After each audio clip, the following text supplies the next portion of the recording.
Hey there, welcome to Sleepy Gamer Whispers. Just a quick note, there will be ads throughout this video. I can't remove them as they're the only way I get paid to keep creating these stories for you. We recently lost our previous channel and we're rebuilding from zero. Right now, we desperately need to reach 100 subscribers. So if you enjoy what you're about to hear, your subscription would mean everything to us. It's not just a number, it's what keeps this channel alive. A like and a comment letting me know where you're tuning in from would also mean the world. I truly believe you won't find gaming bedtime stories quite like these anywhere else. Thank you for being here. Now, let's begin our evening together. There are places in our minds where time moves differently, where 100 years can pass in what feels like a single breath, and a single moment can stretch into an eternity of quietude.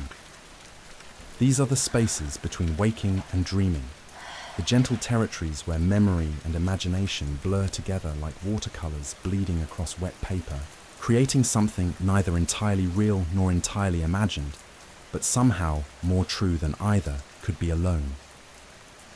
I've spent a long time thinking about what it means to wake up. Truly wake up. Not just the simple act of opening your eyes to morning light filtering through a window, but that deeper awakening. The kind that happens when you realize you've been asleep for far longer than you ever knew. And the world you remember is not quite the world that waits for you when you finally return to it. My name. Well, my name doesn't matter so much anymore.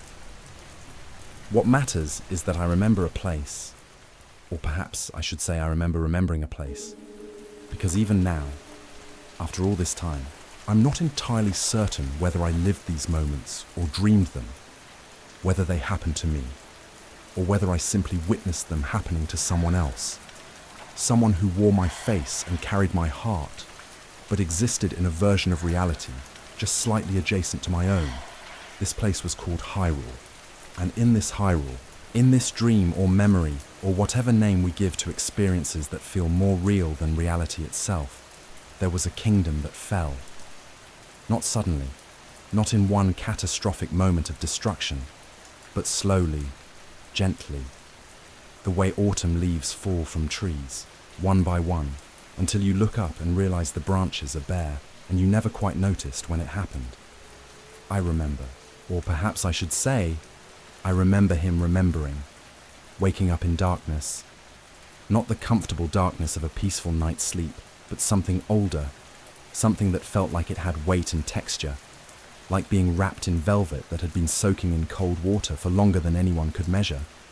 It was a darkness that had patience, that had been waiting, and when the voice came, soft, feminine, urgent, but somehow also infinitely calm, it felt less like a sound and more like a thought that didn't quite belong to him. "Open your eyes," the voice said, and even though it was a command, it felt like an invitation, like someone gently suggesting you might want to see something beautiful if you're not too tired. No pressure, but it's there if you want it. And so he did. He opened his eyes. The first thing was light, not harsh or blinding, but diffused, gentle. The kind of light that filters through water or through clouds on an overcast afternoon, when the whole sky becomes one soft lamp illuminating everything with equal tenderness.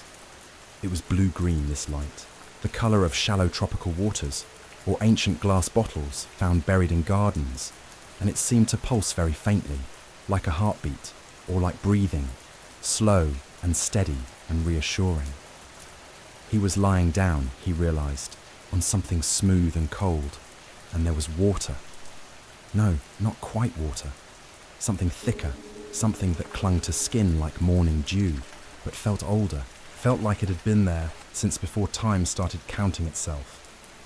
And as awareness crept back into his limbs, slow as honey dripping from a spoon, he became conscious of the silence, not the absence of sound, but a particular quality of quiet that you only find in places that have been undisturbed for a very, very long time. Stone walls rose around him, carved with patterns that might have been writing, or might have been decoration, or might have been both. Symbols that seemed to shift slightly when you weren't looking directly at them, as if they were shy, as if they held secrets they weren't quite ready to share yet. The chamber was circular, womb-like, and in the center was the pool where he lay, this pool of strange luminescent liquid that had kept him. Preserved, protected, suspended in a moment that refused to move forward. The voice spoke again, and this time he understood that it was coming from somewhere beyond the chamber, or perhaps from within it, or perhaps from some place that existed in both locations simultaneously. It told him about a Sheikah slate, about a pedestal near the exit, about how he would need this device, this ancient piece of technology that was also somehow alive, that had been waiting just as patiently as the darkness had been waiting, just as the liquid had been waiting, just as everything in this place seemed to have been holding its breath for longer than breath should be held. He moved toward the pedestal slowly, and his footsteps made small sounds against the stone, sounds that seemed too loud in the vast quietness, like dropping pebbles into a still pond and watching the ripples spread outward in perfect circles. The Sheikah slate was there, resting on the pedestal as if it had always been there and would always be there. A flat rectangular device that glowed with the same soft blue light as the liquid, as the symbols on the walls, as everything in this place that seemed to exist slightly outside of normal time and space. When his fingers touched it, something happened. Not dramatic, not explosive, just a gentle recognition. The way you might recognize an old friend's face in a crowd, even though you can't quite remember their name or where you knew them from. The slate responded to his touch, activated, hummed with a quiet energy that felt familiar in a way that made his chest ache with something that wasn't quite memory, but wasn't quite forgetting either. The door opened, or perhaps it had been open all along and he simply hadn't noticed. And beyond it was a corridor, and beyond the corridor was light. Real light this time, not the blue-green glow of preservation, but the warm golden light of day, of sun, of a world that had continued existing while he had been. Wherever he had been, sleeping, dying, waiting. He walked toward that light, and with each step he felt the weight of the chamber falling away from him, the way you sometimes feel a dream falling away when you're ascending toward wakefulness, that strange sensation of leaving one reality and entering another, and not being entirely certain which one is more real. The corridor was longer than it seemed it should be. Or perhaps time was still moving strangely here. Or perhaps he was simply walking very slowly, reluctant to leave this place of safety and suspension, afraid of what waited in that golden light beyond. But eventually, as all things must eventually happen, he reached the end of the corridor, and there were stone steps leading upward, worn smooth by time or water, or the passage of countless feet that had walked this path before him. Though when that might have been, was impossible to say. He climbed these steps, and the light grew brighter, warmer, more insistent, and then suddenly he was outside, standing on a small platform of stone with moss growing in the cracks. And the world opened up before him like a book that had been closed for too long and was finally being opened again, its pages stiff but intact, its story waiting to be read. The air was the first thing that struck him. It was cool and clean and smelled of grass and stone and something else, something green and growing, the scent of a world that had not stopped living just because he had stopped being part of it. There were mountains in the distance, their peaks still touched with snow, even though it seemed to be late spring or early summer. And there were forests below, vast seas of green that rolled across the landscape like waves frozen in the moment of breaking. And there was sky, so much sky, endless and blue and scattered with small clouds that drifted past with the patient slowness of things that have nowhere particular to be and all the time in the world to get there. He stood there for what might have been minutes or hours. Time still felt slippery, unreliable, like something that hadn't quite solidified back into its normal flow, and he simply breathed, simply existed, simply let the world wash over him the way you might let ocean waves wash over you while standing in shallow water. Each breath bringing him more fully back into his body, into this moment, into whatever this was that he had awakened into. There was a tablet on a pedestal near the platform's edge, different from the shaker slate, but clearly related to it, made by the same hands or minds or whatever intelligence had crafted these things. When he approached it, the tablet activated, and there were images, symbols, some kind of instruction or guidance, though the specifics felt less important than the general message, which seemed to be, go forward, explore, discover, remember, remember. That word felt heavy, weighted with significance he couldn't quite grasp. What was he supposed to remember? And why did the very concept of remembering feel both urgent and frightening? Like looking at a door you know you need to open, but also know that once you open it, you can never close it again. He descended from the platform, following a path that wound down the hillside, and with each step, he became more aware of his body, of the way his muscles moved, of the weight of his limbs, of the strange sensation of being solid and real and present in a world that felt both utterly familiar and completely foreign.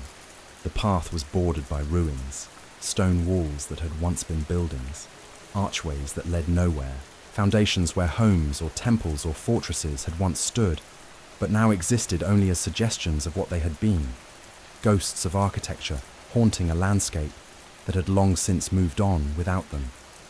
There were no people. This realization came slowly, gradually, the way you might gradually realize that a sound you've been hearing has stopped, and you're not sure when exactly it stopped, only that there is now silence where there had been sound. He walked through this landscape of ruins and grass and wildflowers that grew with cheerful indifference among the broken stones, and there was no one, no voices calling out, no footsteps but his own, no signs of human presence except for these ancient remnants of a civilization that had existed once but didn't seem to exist anymore. It should have felt lonely, this emptiness, this vast abandonment, but somehow it didn't. There was a peacefulness to it, a sense that the world had found its own equilibrium in the absence of whatever had been here before. Birds sang in the trees. He could hear them now, these small voices calling to each other across the distance. Simple conversations about simple things, territorial claims and mating songs and warnings about predators, the eternal concerns of creatures who live entirely in the present moment, without the burden of remembering or the anxiety of anticipating. He found clothing laid out on a small stone platform, simple garments that had been placed there deliberately, as if someone had known he would need them and had prepared for his arrival. The clothes were old-fashioned, or perhaps timeless, the kind of simple tunic and trousers that could have been worn 100 years ago or yesterday, or any time in between. He dressed slowly, grateful for the covering even though the air was mild, and the act of putting on clothes felt like putting on a kind of identity, a way of saying to the world, I am a person, I am here, I exist in this time and place. As he continued down the path, he became aware of something following him, or perhaps watching him, a presence that felt neither threatening nor entirely benign, simply observant, curious perhaps, the way you might watch a bird that has landed in your garden, interested but not interfering. When he turned to look, he saw nothing at first, only the landscape, the ruins, the grass moving gently in a breeze that seemed to come from everywhere and nowhere at once. But then he saw it, an old man, sitting by a small campfire that hadn't been there a moment ago, or perhaps had been there all along, and he simply hadn't noticed. The man was cooking something in a pot over the flames, and the smell of it drifted across the distance between them, something savoury and warm and comforting, the kind of smell that makes your stomach remember it's hungry, even if you hadn't realised it before. The old man looked up as he approached, and there was something in his eyes, something that might have been recognition, or might have been sadness, or might have been both. But his smile was genuine enough, welcoming in the way that people who live alone for long periods sometimes are when they encounter another soul, grateful for the company even if they're not entirely sure what to do with it. "Ah," the old man said, his voice rough but not unkind, textured like old wood that has weathered many seasons. "You're finally awake. I was beginning to wonder if you would sleep forever in that shrine. Come, sit. The stew is almost ready, and you look like you could use a warm meal and perhaps some answers to questions you don't even know you have yet. He sat, lowering himself to the ground near the fire, and the warmth of the flames felt good against his skin. Felt like something real and solid in a world that still seemed slightly dreamlike, slightly uncertain. The old man stirred the pot thoughtfully, adding a pinch of something from a pouch at his belt, and the smell intensified, became richer, more complex, and for the first time since waking, he felt genuine hunger, that simple animal need that connects you to your body in a way that nothing else quite can. "Do you remember anything?" the old man asked, not looking at him directly, keeping his eyes on the stew as if the answer didn't matter very much, but he was asking anyway out of politeness or curiosity, or simply to fill the silence. He thought about this question, reaching into his mind the way you might reach into a dark room, feeling around for a light switch or a familiar object, something to orient yourself by. There were fragments there, images that might have been memories, or might have been dreams, or might have been something else entirely. A girl's face, bright and curious, and framed by golden hair. A voice calling his name, though he wasn't sure what his name was. A feeling of urgency, of responsibility, of something important that needed to be done, or protected, or something. The fragments were like pieces of a puzzle that had been scattered across a floor, and he could see individual pieces clearly enough, but couldn't quite figure out how they fit together, or what picture they were supposed to make. "Not much," he said finally, and his voice surprised him. It sounded rough, unused, like an instrument that hadn't been played in a very long time and needed to remember how to make music. Just pieces. Nothing that makes sense yet. The old man nodded, as if this was exactly the answer he'd expected. "Memory is a strange thing," he said, ladling stew into a wooden bowl and passing it over with a spoon carved from horn or bone, something natural and old and well used. "Sometimes it comes back all at once, like a flood. Other times it trickles back slowly, one drop at a time. And sometimes it doesn't come back at all, and we have to decide whether we want to chase it or let it go and become someone new instead." The stew was good, surprisingly good, rich with meat and vegetables and herbs that tasted of the wild places they'd been gathered from. He ate slowly, savoring each bite, and the old man watched him with those eyes that seemed to see more than they should, that carried their own weight of years and memories and things witnessed. "This place," the old man said eventually, gesturing broadly at the landscape around them, "is called the Great Plateau. It's where the kingdom of Hyrule began, many generations ago, back when the world was younger and people still remembered how to build things that lasted. Now it's mostly ruins and memories, but it's peaceful here, quiet, the rest of the world." He trailed off, and something passed across his face, something dark and troubled, like clouds passing over the sun.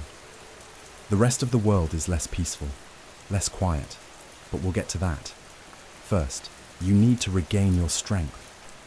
Learn to move in this body again. Remember how to survive in a world that has continued without you." He wanted to ask what that meant, what had happened while he slept, why there were ruins everywhere and no people, why everything felt like the aftermath of something terrible, but the questions felt too big, too overwhelming, and so he stayed quiet and finished his stew and let the warmth of the fire and the food settle into him, anchoring him more firmly to this reality, to this moment, to this strange new beginning that felt somehow like an ending too.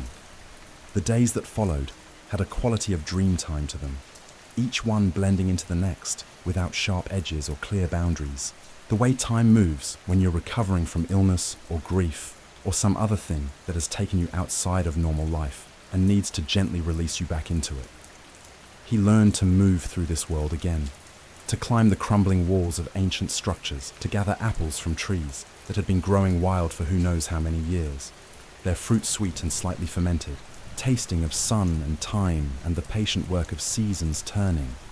The old man appeared and disappeared with no apparent pattern, sometimes sitting by a fire in the evening when the sun was painting the sky in shades of amber and rose, sometimes visible as a distant figure on a hillside, sometimes not there at all for days at a time, and he never explained his absences or his returns, simply picked up conversations as if no time had passed at all, as if time itself was something more flexible than most people believed, something that could be bent or stretched or folded depending on needs that weren't always obvious.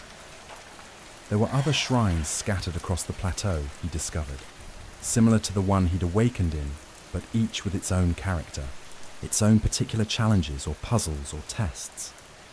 These shrines glowed at night with that same blue light, soft beacons in the darkness, and inside them were spaces that seemed to exist in some dimension adjacent to normal reality. Rooms where physics worked slightly differently, where time moved at its own pace, where ancient monks who were no longer quite alive but not quite dead either waited in eternal meditation, having preserved themselves somehow in order to pass on their knowledge or their blessings, or whatever it was they had been tasked with preserving. Each shrine he completed left him feeling stronger, more solid, more present. It was as if the shrines were helping him remember not just who he had been, but how to be at all, rebuilding him piece by piece, chamber by chamber, trial by trial. The challenges inside were never cruel, never impossible, but they required attention, patience, a willingness to look at problems from different angles, to try things that might fail, to persist, even when the solution wasn't immediately obvious. And in quiet moments, usually just before sleep or just after waking, fragments of memory would surface, like fish breaking the surface of still water, briefly visible before diving back into depths. He would see faces he didn't recognize but somehow knew, places that felt more familiar than the landscape he was walking through, events that might have happened or might have been invented by a mind desperate to fill in the blank spaces where a life should be. There was a girl in many of these fragments, always the same girl, though she appeared at different ages, different contexts. Sometimes she was younger, earnest and bookish, bent over ancient texts with a concentration so intense it seemed to shut out the rest of the world. Sometimes she was frustrated, arguing with someone he couldn't see, her hands moving in sharp gestures that spoke of passion barely contained. Sometimes she was afraid, looking over her shoulder at something approaching, something vast and terrible that cast a shadow longer than shadows should be able to cast. And sometimes, in the fragments that hurt the most to remember, she was looking at him with an expression that mixed hope and despair in equal measure, asking him something, begging him for something, and he was failing her. He knew he was failing her, but he couldn't remember what she needed, or how he had failed, or why the memory of this failure felt like a physical weight pressing against his chest, making it hard to breathe. One evening, as the sun was setting and painting long shadows across the plateau, the old man appeared at his campfire again, settling himself with the careful movements of someone whose joints had known many winters. He didn't speak at first, simply sat and watched the fire, and the silence between them was comfortable, the kind of silence that doesn't need to be filled, that has its own value and meaning. "You're remembering more," the old man said eventually. Not a question, but a statement, and there was something in his voice that might have been satisfaction, or might have been sadness, or might have been something more complex than either. "Fragments," he replied, watching the flames dance and shift. "Nothing complete, just pieces." "Sometimes pieces are all we get," the old man said. "Sometimes pieces are enough. Tell me, in these fragments, these memories that are returning to you, what do you see?" He thought about this, reaching for words to describe things that existed more as feelings than as clear images. "A girl," he said finally. "Someone who needed something from me. Someone He paused, unsure how to finish that sentence. "Someone I knew, someone I cared about, someone I failed." The old man nodded slowly. "Princess Zelda," he said, and the name landed in the space between them like a stone dropping into water, creating ripples that spread outward in ways that were impossible to predict or contain. "That's who you're remembering. The Princess of Hyrule, Daughter of King Rome, scholar of ancient texts, bearer of a sacred power she struggled for years to awaken. The name resonated with something deep inside him, struck a chord that had been waiting to be struck, and suddenly more fragments surfaced, coming faster now, overwhelming in their intensity. Zelda. Yes, that was her name. That was who she was. And he was. You were her appointed knight, the old man continued, his voice gentle but relentless. The voice of someone who knows they are causing pain, but also knows the pain is necessary. Chosen by the master sword, bound by duty, and something more than duty, to protect her, to stand by her side as she sought to fulfill her own destiny, her own purpose.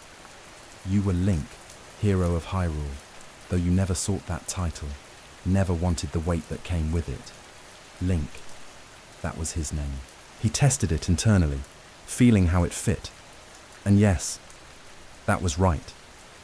That was who he had been, who he maybe still was, though the person who had carried that name 100 years ago. 100 years, he said aloud, the number finally registering, finally making its way from abstract knowledge to visceral understanding. I've been asleep for 100 years? The old man's face was grave. Yes, in the shrine of resurrection, placed there after the calamity, after the battle was lost, after. He stopped, looked away into the gathering darkness. After many things were lost, the shrine preserved you, kept you in a state between life and death while your wounds healed, while time passed, while the world learned to survive without its hero, without its princess, without the kingdom that had stood for so many generations. The words should have been shocking, should have hit with the force of catastrophe, but somehow they weren't. Somehow, on some level deeper than conscious thought, he had already known this, had felt the weight of years in the ruins around him, in the way the world had grown over and around the remnants of what had been, the way nature reclaims abandoned places with patient inevitability. What happened? He asked, though part of him wasn't sure he wanted to know, wasn't sure he was ready to carry the weight of whatever terrible knowledge was waiting. The old man was quiet for a long moment, staring into the fire as if the flames might show him how to tell a story that was too large and too painful to be easily contained in words.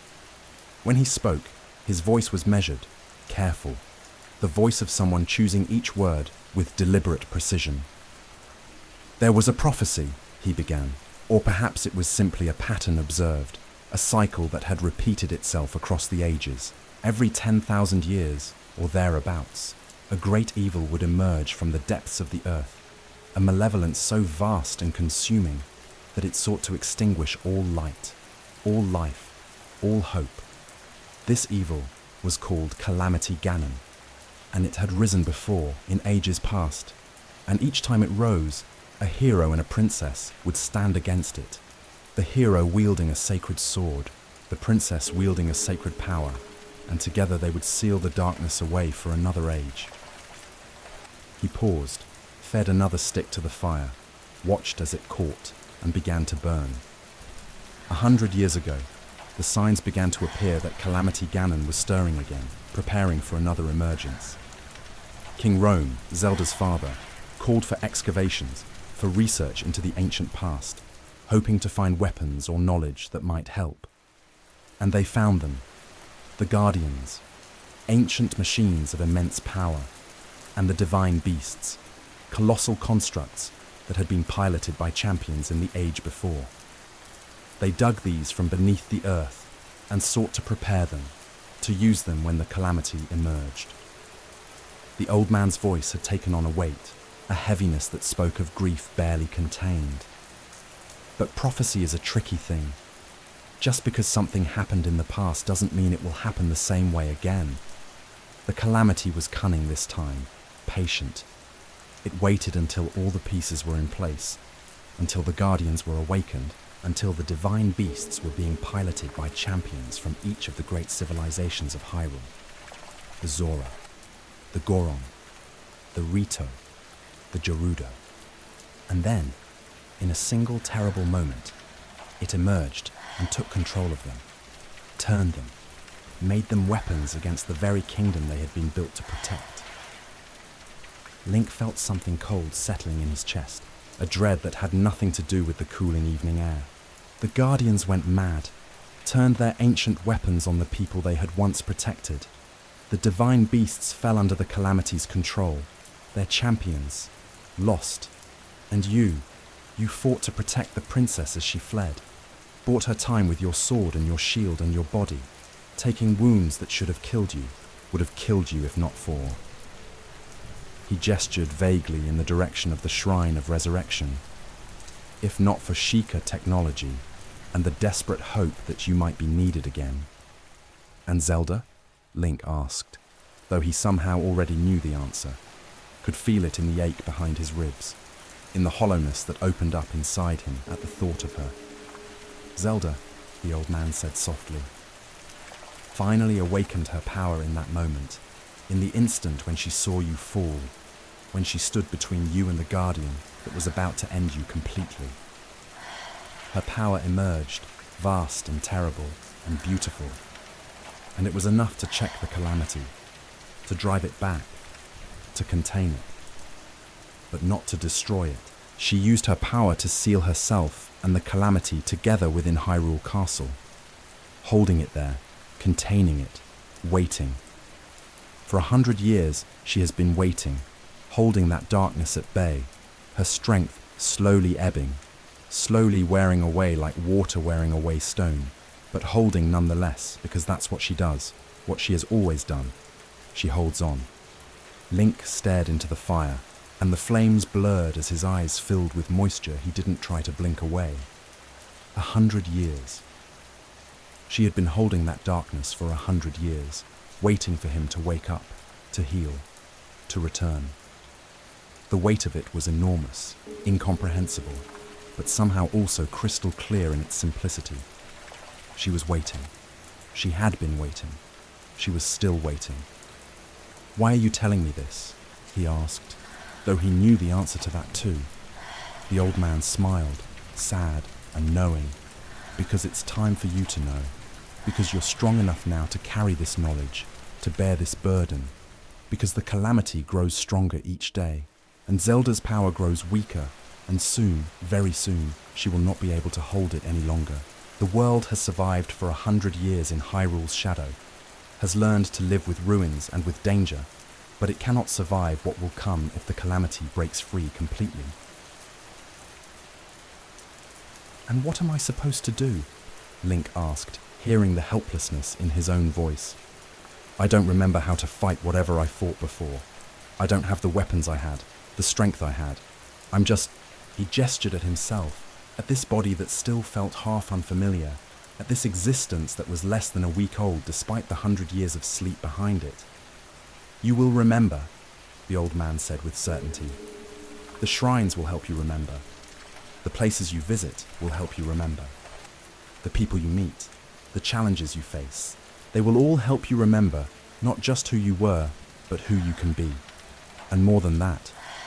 He reached into his pack and withdrew something wrapped in cloth, unfolded it carefully to reveal a strange device, mechanical and ancient and humming with latent power.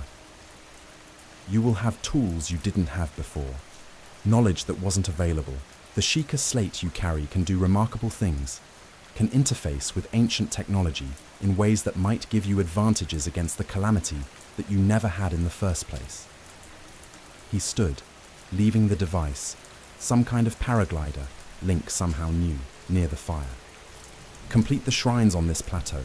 Prove to me that you're ready to face what waits beyond these borders." And then, he looked toward the north, toward where Hyrule Castle stood in the distance. And even from here, even across all those miles, Link could see it, could see the malevolent purple light that swirled around it, the manifestation of the Calamity contained but not conquered. "Then we'll talk about what comes next." The old man walked away into the darkness, and Link was alone again, with his thoughts and his memories, and the fire that burned low and steady, asking nothing, offering warmth, existing in the simple present moment, That was all any fire ever knew or needed to know.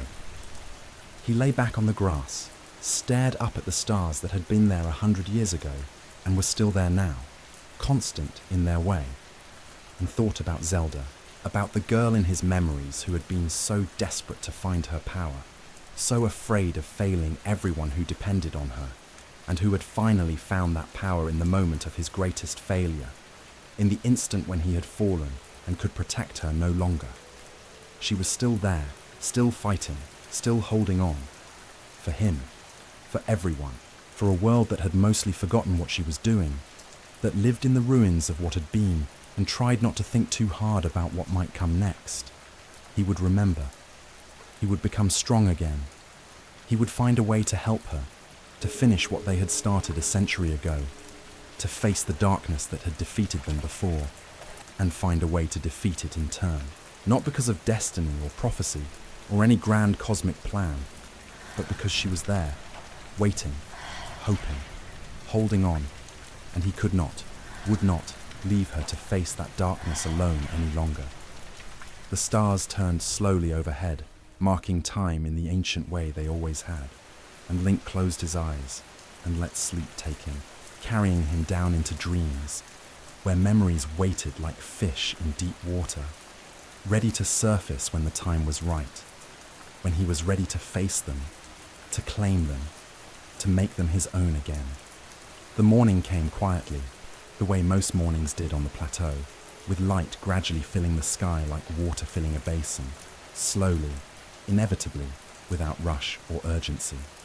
Birds began their songs, simple melodies that spoke of territory and courtship, and the eternal optimism of creatures who live only in the moment, who do not carry the weight of yesterday or the anxiety of tomorrow, who simply exist, fully and completely, in the now. Link rose and stretched, feeling the stiffness in muscles that were still relearning what it meant to move, to work, to carry the weight of a body through space. He looked toward the north, toward where Hyrule Castle stood in the distance, and even in the morning light he could see that purple luminescence, that wrongness that hung over it like a stain on the sky, a reminder of what waited, what needed to be faced eventually when he was ready, if he was ever ready. Though he suspected ready was something you never quite felt when facing darkness of that magnitude.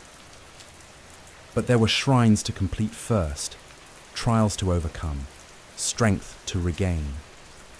The old man, and he thought he knew now who the old man really was, had suspicions that felt more like certainties, though he kept them to himself for now, honored the disguise for whatever reasons it needed to be maintained, had been clear about this. Prove yourself ready. Show that you can face challenges, solve problems, persist in the face of difficulty. Only then would the path forward become clear. The shrines called to him, their blue light visible even in daylight if you knew where to look, how to see. There was something about them, something that resonated with the Shaika slate he carried, as if they were all part of the same vast network, the same ancient system of technology and magic that had been left behind by a civilization that had understood things the current age had mostly forgotten. The next shrine he found was embedded in a hillside, its entrance marked by the now familiar pattern of orange light that activated in response to the Shaika slate, ancient technology recognizing ancient technology, a handshake across centuries. Inside, the shrine presented a puzzle of momentum and physics, metal balls that needed to be guided through mazes using magnetic forces that the Shaika slate could somehow generate and control. And for the first time, Link felt something like joy, like the pleasure of competence, as his hands and mind worked together to solve the puzzle, to manipulate the forces, to guide the spheres to their destinations. The monk who waited at the shrine's heart was almost completely preserved, or perhaps completely destroyed, depending on how you looked at it. A figure that had been a person once, but was now more idea than flesh, more presence than body, sitting in eternal meditation, holding a light that pulsed with the same rhythm as a heartbeat, slow and steady and patient. When Link approached, the monk's eyes opened, or perhaps they had always been open. It was hard to tell, and words came, not spoken, but but somehow imprinted directly onto consciousness. Words about strength and courage and the importance of trials. Link accepted the blessing, felt it settle into him like water soaking into dry earth, and emerged from the shrine feeling more solid, more real, more capable of facing whatever came next. This, he thought, was how you rebuilt a hero from nothing, piece by piece, trial by trial, blessing by blessing, until enough pieces had been gathered that something approximating wholeness could be achieved again. Days passed in this way, each one a repetition with variation, the same pattern played in different keys. He explored the plateau systematically, finding shrines, completing their challenges, accepting their blessings. He gathered materials from the world around him, mushrooms and herbs, pieces of flint, branches that could serve as clubs, rusty weapons left behind by monsters that roamed the ruins at night, creatures that were once perhaps people or animals, but had been twisted by the calamity's influence into something savage and mindless. He learned to cook, combining ingredients over campfires in ways that sometimes produced remarkably effective meals and sometimes produced dubious concoctions that were technically edible but didn't recommend themselves for repeat preparation. He learned to fight again, his body remembering movements his mind had forgotten, muscle memory running deeper than conscious thought, the way a dancer's body remembers steps, even when their mind has lost the music. And he learned to climb, scaling cliffs and walls and the sides of ancient structures, his fingers finding holds that seemed impossibly small, his body remembering how to balance, how to breathe, how to find the rhythm of ascent that let you continue when your arms screamed for rest and your lungs burned for air. From the heights he climbed, he could see vast distances, could map the plateau in his mind, could begin to understand the geography of this place that was both familiar and strange, known and unknown. The Great Plateau was bounded by cliffs on all sides, he discovered, sheer drops that made it clear why this place felt separate from the rest of Hyrule, why it had served as a kind of beginning point, a protected space where the kingdom had first taken root before spreading outward, before growing into something vast and complex and ultimately fragile, as all vast complex things eventually proved to be. But beyond those cliffs, visible from the high points he climbed, was a world that stretched farther than he could see, forests and plains and mountains and rivers, all of it waiting, all of it somehow both dead and alive, ruined and persisting, broken and beautiful in its brokenness. Smoke rose from cooking fires in the far distance, suggesting that people still lived out there, still survived, still made lives for themselves in the shadow of catastrophe. The world had not ended, he realized. It had changed, had adapted, had found ways to continue despite everything that had been lost. One evening, having completed the fourth shrine and feeling the accumulated blessings singing in his blood, like a song he was slowly remembering how to hear, Link returned to his camp to find the old man waiting, sitting as he often did, tending a fire, stirring a pot, existing in that space of patient timelessness that seemed to be his natural state. "You've done well," the old man said without preamble. 4 shrines completed, 4 trials overcome. You're remembering how to be the hero you once were, though you're also becoming something new, something that isn't bound by what you were before. That's good. That's important. The person you were couldn't defeat the calamity. Perhaps the person you're becoming can. Link sat across the fire from him, accepted the bowl of stew that was offered, ate in silence while the old man watched him with those knowing eyes that held secrets and sorrows, and a kind of fierce pride that he tried to hide, but couldn't quite manage. "Tomorrow," the old man said when Link had finished eating, "you should visit the Temple of Time. It's the large structure to the east, the one with the bell tower. Inside, there's something you need to see, something you need to understand. And after that..." He paused, seemed to be weighing something, deciding something. "After that, if you're willing, climb to the highest point of the plateau, to the place where the old man will be waiting for you, watching the sunset, thinking about beginnings and endings and all the things that fall between. The old man? Link asked, with the ghost of a smile. Not you. The old man returned the smile, and it was sad and warm and carried the weight of secrets that were ready to be revealed. We'll see. Sometimes the same person can be different things at different times, can wear different faces for different needs. You of all people should understand that. Hero of Hyrule, appointed knight, boy from a small village who never asked for any of this but carried it anyway. That night, Link's dreams were more vivid than they had been, more complete. He dreamed of Zelda, younger, standing in a place of great sanctity, trying to pray, trying to awaken her power, trying so desperately to be what everyone needed her to be, and failing, feeling that failure like a physical weight crushing her down. He dreamed of her father, stern and worried, and trying to hide his disappointment, but not quite managing it.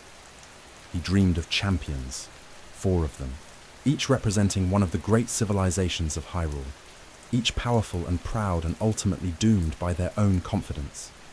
He dreamed of a ceremony where he drew a sword from a pedestal, a sword that sang with blue fire, that felt right in his hands in a way nothing else ever had, and the look on Zelda's face as he drew it, a look that mixed awe and resentment, and something more complicated than either, because this sword was proof of his destiny, but also a reminder of her own destiny still unfulfilled, her own power still dormant, her own purpose still unrealized.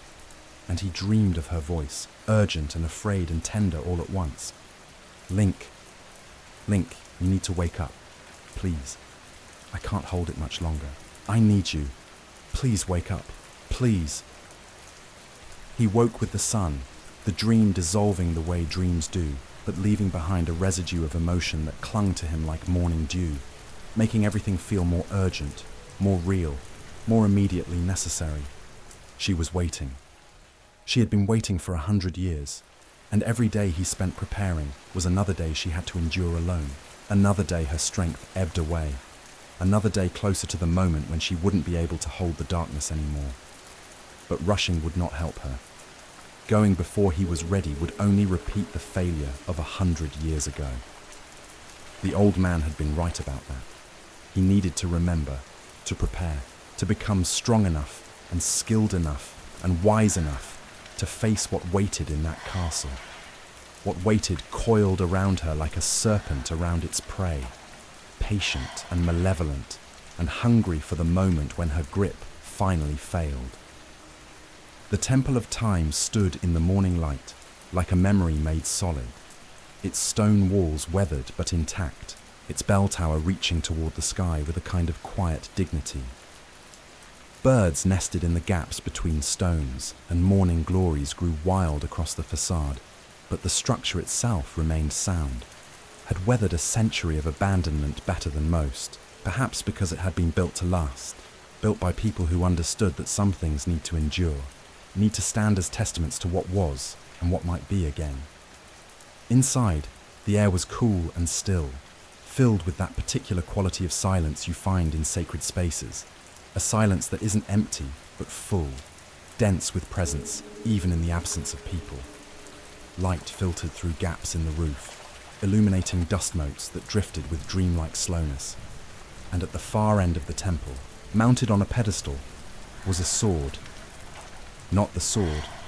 That was somewhere else he somehow knew, lost or waiting or hidden in a place he would need to find. But a different sword, old and worn, but still serviceable. And as he approached it, fragments of memory surfaced. He had been here before, had stood in this very spot, had looked at this sword and thought about the weight of duty, the burden of heroism, the cost of being chosen for purposes you never quite chose for yourself. There were murals on the walls, faded but still visible, depicting scenes from ancient history, from the cycles of light and darkness that had played out across ages. Heroes with swords raised toward the sky, princesses with hands clasped in prayer, darkness rising from the earth like smoke, light pushing it back down again. Over and over, the same pattern, the same story, played with different actors, but always the same essential narrative. Evil rises, Heroes face it. Evil is sealed away. Time passes. Evil rises again. It was exhausting, just looking at it, understanding that this was not a story with an ending, not a narrative that could ever truly be resolved, just an eternal cycle of conflict and containment, forever and ever, with different people playing the same essential roles, carrying the same essential burdens, making the same essential sacrifices. But maybe, he thought, maybe this time could be different. Maybe having failed once, having paid the price of that failure, having learned what didn't work, they could find a way to break the cycle instead of just continuing it. Maybe the 100 years of waiting, of suffering, of enduring had some purpose beyond simple persistence. Maybe it had given them something they hadn't had before, some understanding or advantage or opportunity that hadn't existed in previous cycles. He took the sword from its pedestal, felt its weight, its balance, and it was good. Not perfect, but good enough. A tool he could use, a weapon he could trust. And more than that, taking it felt like accepting something, acknowledging something, saying yes to a question that had been asked 100 years ago and was being asked again now. Will you stand? Will you fight? Will you risk everything for a cause that might fail? For a person who needs you? For a world that barely remembers why it needs saving? Yes. The answer had always been yes, would always be yes, because that's who he was, who he had always been, the person who stood between darkness and the people he cared about, the person who said yes when others might reasonably say no, the person who carried burdens they shouldn't have to carry and did it anyway, because someone had to, and he had been chosen or had chosen himself. The distinction didn't really matter in the end. He left the temple with the sword strapped to his back, and the weight of it felt right. Felt like something that had been missing and was now returned. Even though this wasn't his sword, wasn't the legendary blade that was his true weapon. Just a substitute, a placeholder, something to use until the real thing could be reclaimed. The highest point of the plateau was not difficult to reach once you knew where you were going, though the climb was long and the air grew thin as altitude increased, making each breath feel like it wasn't quite enough, wasn't quite able to fill the lungs the way it should. But he persisted, placing one foot in front of the other, finding handholds, pulling himself upward, and eventually the ground leveled out, and he was standing on a promontory that looked out across all of Hyrule, a vista so vast it seemed impossible to take in all at once. The old man was there, standing at the very edge, looking out toward the north, toward Hyrule Castle and the darkness that swirled around it. And he didn't turn as Link approached, didn't acknowledge his presence immediately, simply continued staring as if trying to memorize something he'd looked at countless times before, as if trying to imprint it on memory one final time before letting it go. Beautiful, isn't it? The old man said, eventually, his voice carrying easily in the thin, clear air. Even ruined, even broken, even haunted by failure and loss and all the terrible things that have happened here. Still beautiful, still worth fighting for. Link stood beside him, looked out at the same view, and had to agree. The land spread out before them in waves of green and gold and brown, forests and plains and fields gone wild, rivers that caught the sun and turned it into liquid light, distant mountains whose peaks disappeared into clouds, and scattered throughout it all, the ruins of what had been, castles and towns and villages slowly being reclaimed by nature, slowly returning to the earth that had birthed them, but not gone, not forgotten, still visible as reminders of what had been lost and what might be reclaimed. "Do you know who I am?" the old man asked, and there was vulnerability in the question, a need for honesty that transcended whatever disguise or pretense had been maintained until now. "I think so," Link replied, "though I don't understand why."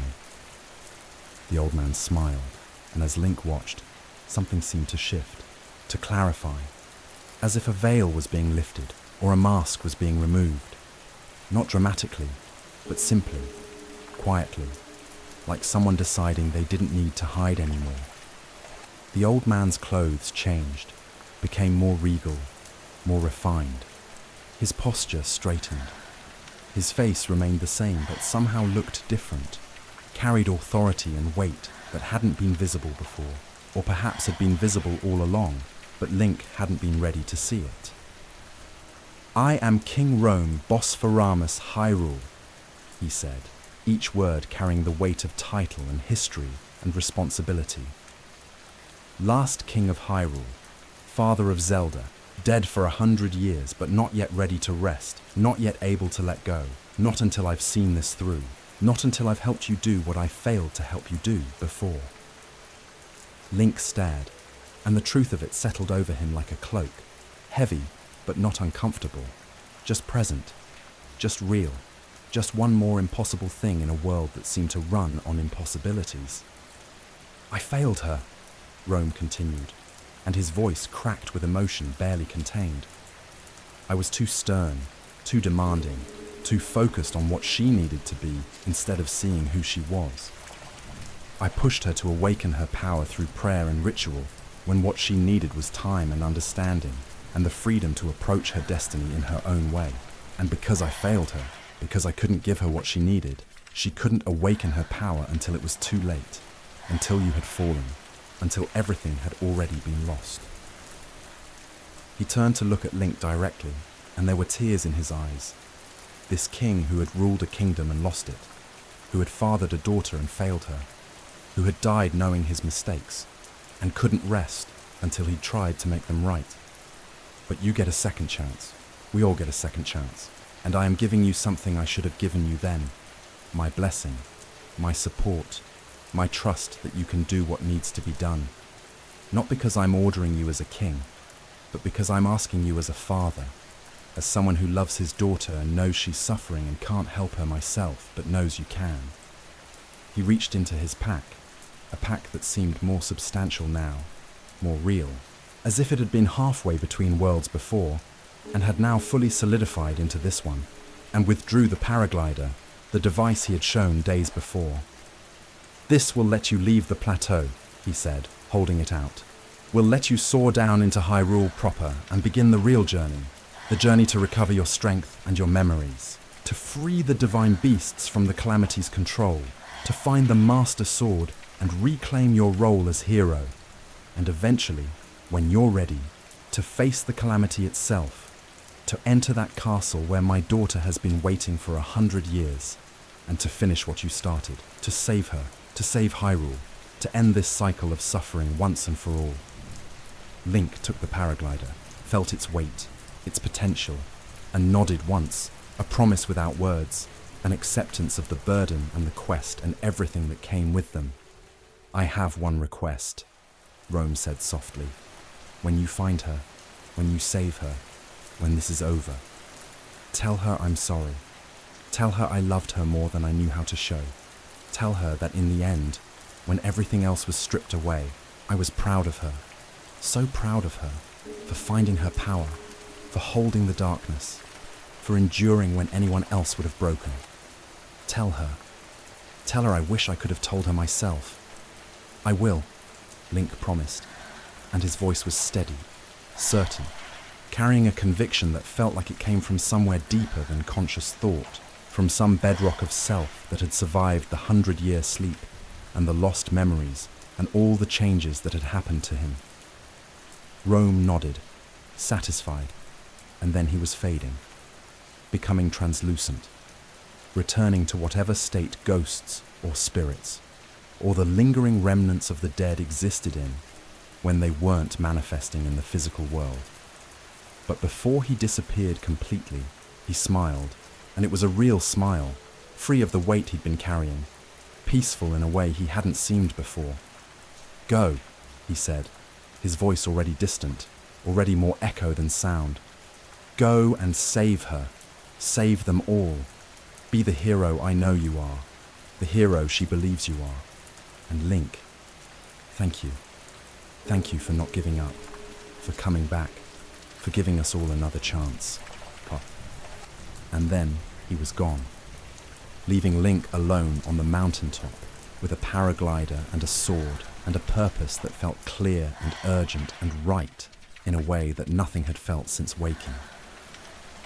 The sun was setting now, painting the sky in shades of red and orange and purple, and Hyrule spread out below him, vast and wounded and waiting, and somewhere in the heart of it, surrounded by darkness, a princess held on and hoped and waited for a hero who had finally awakened. Link looked down at the paraglider, then out at the world, then back at the device that would carry him into that world. It was time, past time.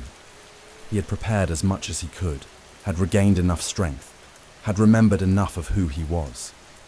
The rest would come as he journeyed, as he faced challenges, as he met people and saw places and lived the life that would remind him what he was fighting for.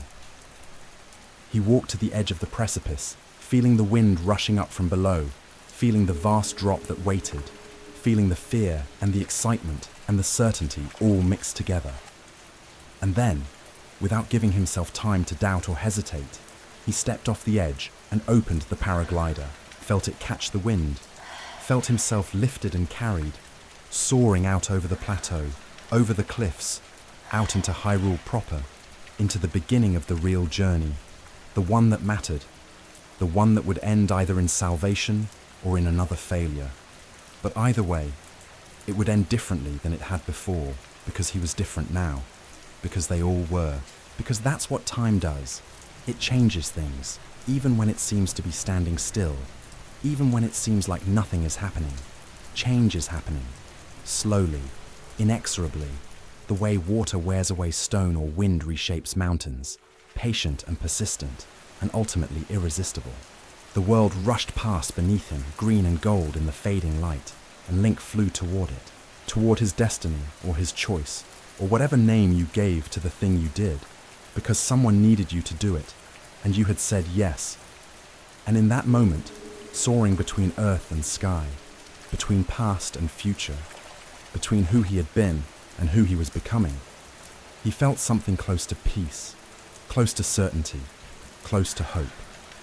And far away, in a castle wrapped in darkness, a princess felt something shift, felt a presence she hadn't felt in 100 years, and for the first time in longer than she could remember, she allowed herself to believe, just a little, that maybe, just maybe, this story might have a different ending after all.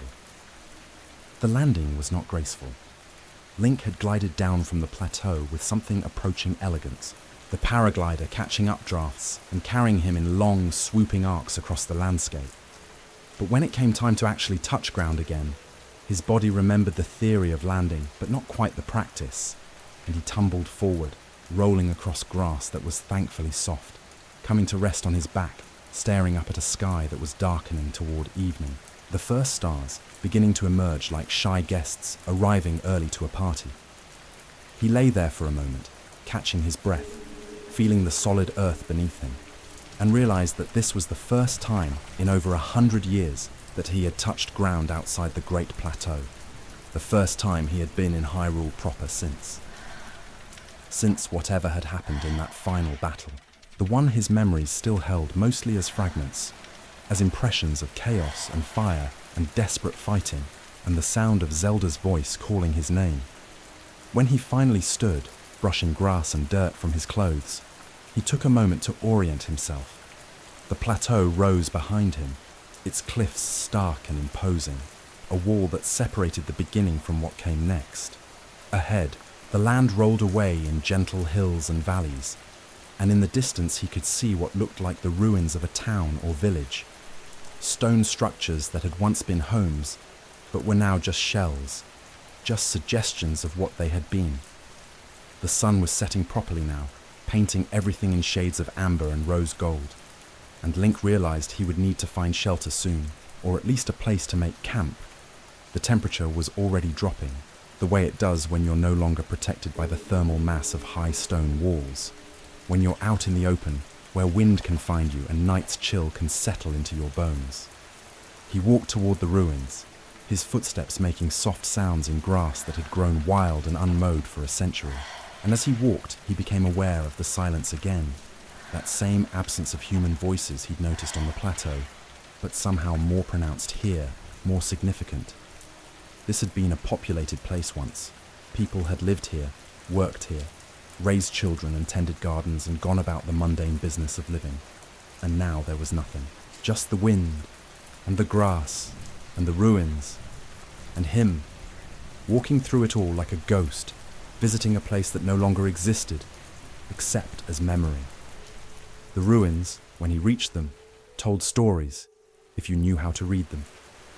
Foundations where buildings had stood, a well that had once provided water, what might have been a town square or marketplace, stone walls that had sheltered families, and everywhere that same sense of incompleteness, of lives interrupted, of a moment frozen in catastrophe and left to weather slowly into something that resembled peace but wasn't quite, that was really just absence, just emptiness pretending to be tranquility. He found a structure that still had most of its walls intact, a small building that might have been someone's home or workshop, and he decided this would do for the night, would provide at least some shelter from the wind and from anything that might roam these lands after dark. He gathered wood from fallen beams and broken furniture, found a clear spot on the stone floor, and built a small fire using the flint he'd collected on the plateau and a piece of steel from a rusted sword he'd picked up. The fire caught, grew, pushed back the darkness and the cold, and Link sat beside it, warming his hands. And for the first time since leaving the plateau, he felt truly alone, truly aware of the enormity of what he'd undertaken, the vast distance between where he was and where he needed to be, between who he currently was and who he needed to become. But loneliness, he was discovering, wasn't necessarily a bad thing. It gave you space to think, to process, to simply exist, without the need to perform or explain or justify yourself to anyone else. The fire crackled and popped, sending small sparks upward into the darkness, and Link watched them rise and fade and found something meditative in the rhythm of it, something that quieted his mind and let him simply be present in this moment, in this place, in this body that was still learning what it meant to be alive again. He must have dozed off, because when he opened his eyes again, the fire had burned down to coals, and the night was fully dark, and there was someone sitting across from him, on the other side of the dying fire, watching him with eyes that reflected the ember light, like an animal's eyes might. Link's hand moved instinctively toward his sword, but the figure held up a hand in a gesture that might have been peaceful or might have been warning. It was hard to tell in the dim light. "Easy," the figure said, and the voice was male, youngish, carrying an accent Link couldn't quite place. "I'm not here to cause trouble. Saw your fire, thought I'd check if you were friendly or not. These ruins attract all sorts, you know, and not all of them human anymore, if you catch my meaning." Link relaxed slightly, but kept his hand near his weapon. "Who are you?"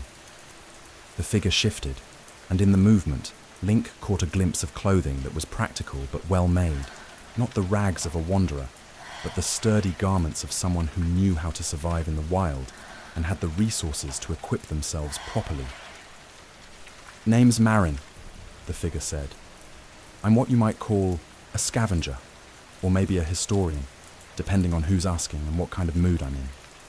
I travel around Hyrule, looking for remnants of the old world, trying to piece together what happened, what was lost, and you are." "Link," he said, because there was no point in hiding it, and the name felt more natural now, more like something that belonged to him, instead of something that had been assigned to him by history or fate, or whoever decided such things. Marin made a sound that might have been surprise, or might have been something else. Link, well, that's a name I've heard before, though usually in stories, legends, the kind of tales old people tell children to help them sleep at night, or to scare them into behaving, depending on the story and the child and the behavior in question. "I'm not a story," Link said more sharply than he intended. "No," Marin agreed easily. "You're not. You're a person sitting in a ruin trying to stay warm, which is about as far from legend as you can get. But still, Link is not a common name. And in these times, in these places, when someone introduces themselves with a name from legend, well, you have to wonder if maybe the legends were remembering something real after all, or if they're about to become real again, which amounts to the same thing in the end." He stirred the coals with a stick, coaxing a bit more life from them, then added some of the wood Link had gathered. The fire brightened, pushing back the darkness a little further, and in the improved light, Link could see Marin more clearly. Young, maybe mid-20s, with sharp features and eyes that moved constantly, taking in everything, missing nothing. The eyes of someone who survived by being observant, by understanding their environment before their environment understood them. "So, what brings you out here?" Marin asked. Most people stick to the settlements these days, the places where there's some semblance of safety, some walls between them and the monsters. Wandering alone in the ruins is usually the sign of someone who's either very brave, very foolish, or very desperate. Sometimes all three.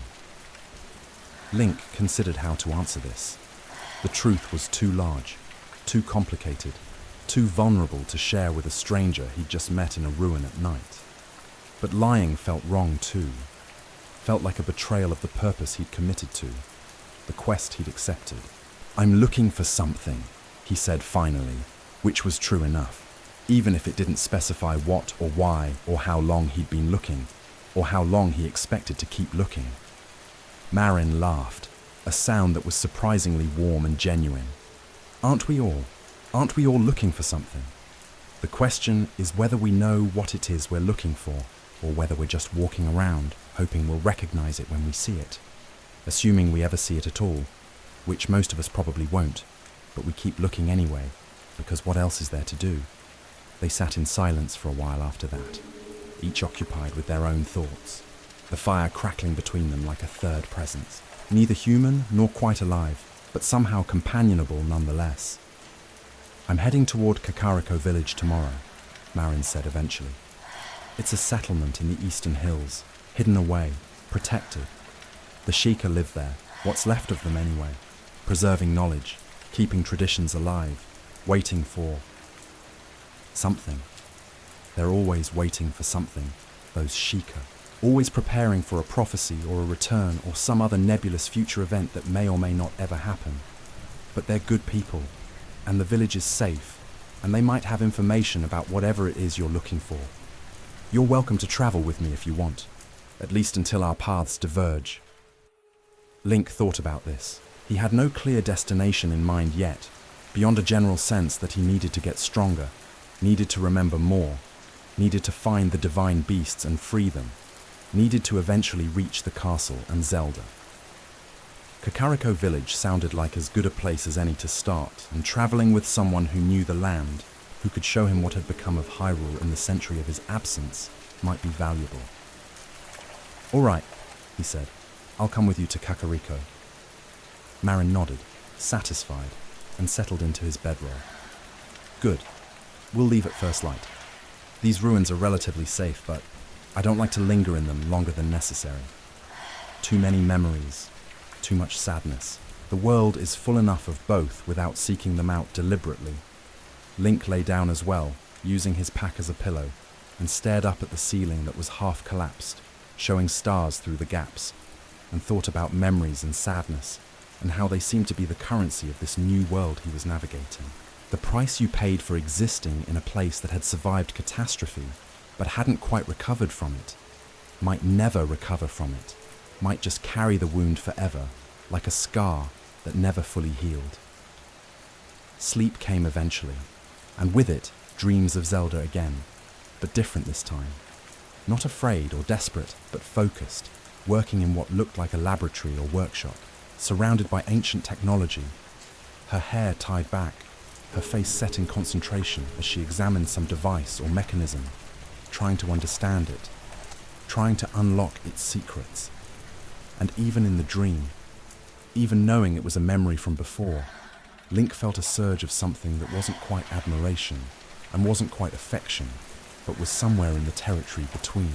A recognition of her intelligence, her dedication, her refusal to give up even when nothing seemed to be working, even when everyone expected her to fail.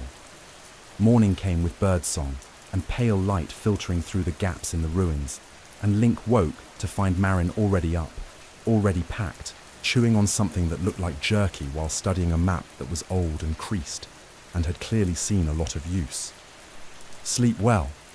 Marin asked, without looking up from his map. Well enough, Link replied, which was true in the sense that he'd slept, though whether it qualified as well was more debatable. They set out shortly after, heading east into the rising sun, and as they walked, Marin talked, filling the silence with observations and stories and bits of information about the world they were moving through, and Link found himself grateful for it, for the distraction, for the connection to someone who existed fully in the present, rather than being haunted by the past or anxious about the future. See those towers in the distance? Marin pointed, and Link looked where he was indicating, seeing tall structures that rose from the landscape at regular intervals, too tall and too straight to be natural. Sheikah Towers, they're called. They've been dormant for 100 years, ever since the calamity, but I've heard rumors that some of them have started activating recently, responding to something, though no one knows what or why.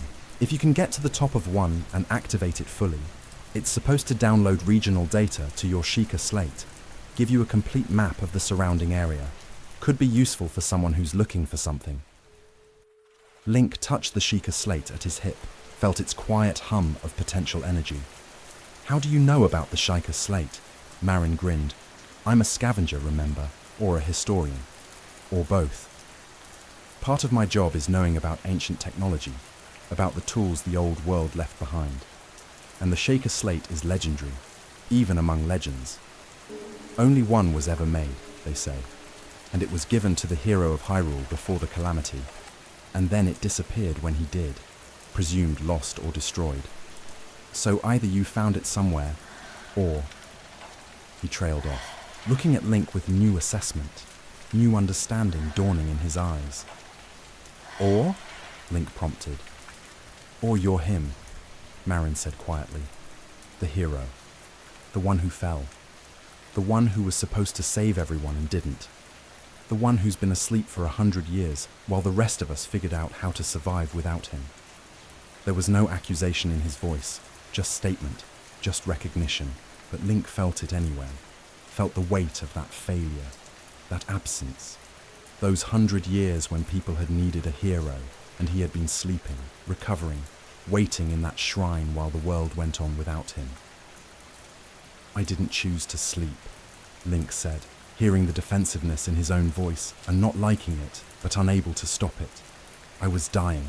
The shrine saved me. I know, Marin said gently. Everyone knows, or at least everyone who knows the story knows. You fought until you couldn't fight anymore, protected the princess until you were more dead than alive, and she used what power she had to save you and seal the calamity. You didn't fail. You did what you could. It just wasn't enough, but that's not the same as failing. Sometimes not enough is all anyone has to give, and you gave it.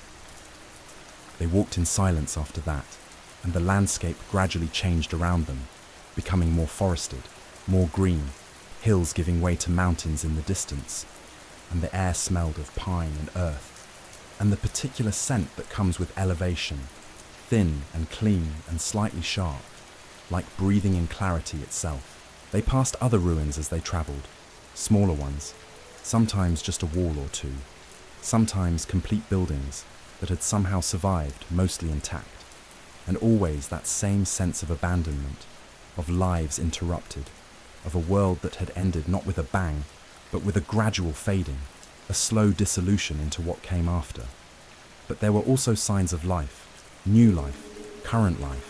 They passed a small farm where someone had cultivated crops in the shadow of ancient ruins, making use of stone walls that had once served other purposes, turning catastrophe into opportunity, survival into something approaching thriving. They saw smoke from cooking fires in the distance, indicating settlements or camps, people still living, still persisting, still refusing to give up despite everything. Hyrule didn't end, Marin said, following Link's gaze to one of these distant fires. It changed, certainly. It lost most of its population, most of its infrastructure, most of what made it a kingdom. But people are resilient. They adapt. They find ways to continue. These days there's no central government, no king or royal authority. just individual communities doing their best to survive, and occasionally trading with each other when they can. It's not what it was, but it's something. It's life continuing in the face of death, which is its own kind of victory. They stopped for lunch beside a stream, clear water running over smooth stones, and Link cupped his hands and drank, tasted the cold purity of it, felt it slide down his throat and settle into his stomach, grounding him, reminding him that he was alive, was physical, was present in this world in a way that mattered. Marin produced food from his pack, shared it without being asked, and they ate in companionable silence while the stream sang its eternal song and birds called to each other in the trees overhead. All of it so normal, so mundane, so ordinary that it felt almost sacred, a reminder that life continued regardless of catastrophe, that beauty existed regardless of tragedy, that the world kept turning and the sun kept rising and water kept flowing and birds kept singing, because that's what they did, had always done, would always do, until the end of all things. "Can I ask you something?" Marin said after they'd finished eating and were preparing to continue. "You can ask," Link replied, not promising to answer, but willing to listen. "What was she like, Princess Zelda, before the calamity? You knew her, traveled with her. What was she like when she wasn't being a princess, wasn't trying to save the world, was just herself?" Link closed his eyes, reaching for memories that were still fragmentary, still incomplete, but more present than they had been, as if walking through this landscape was helping them surface, was giving them context to attach to, places to anchor themselves. "She was brilliant," he said slowly, carefully, feeling his way through the memory as he spoke. Passionate about knowledge, about understanding how things worked. She studied the ancient technology obsessively, trying to figure out how to use it against the calamity. And she was frustrated, I think. Frustrated that her power wouldn't awaken. Frustrated that everyone expected her to be something she didn't know how to be. She felt like she was failing, felt like everyone was disappointed in her. And she pushed herself so hard, harder than anyone should push themselves, trying to prove she was worthy of her role, worthy of her name. He opened his eyes, looked at Marin, and she was kind. Even when she was frustrated with me, even when she resented that I had found my destiny so easily while she struggled with hers, she was never cruel. She cared about people, about the kingdom, about doing the right thing even when she wasn't sure what the right thing was. Marin nodded slowly. "She's still there," he said, "in the castle, still holding the calamity.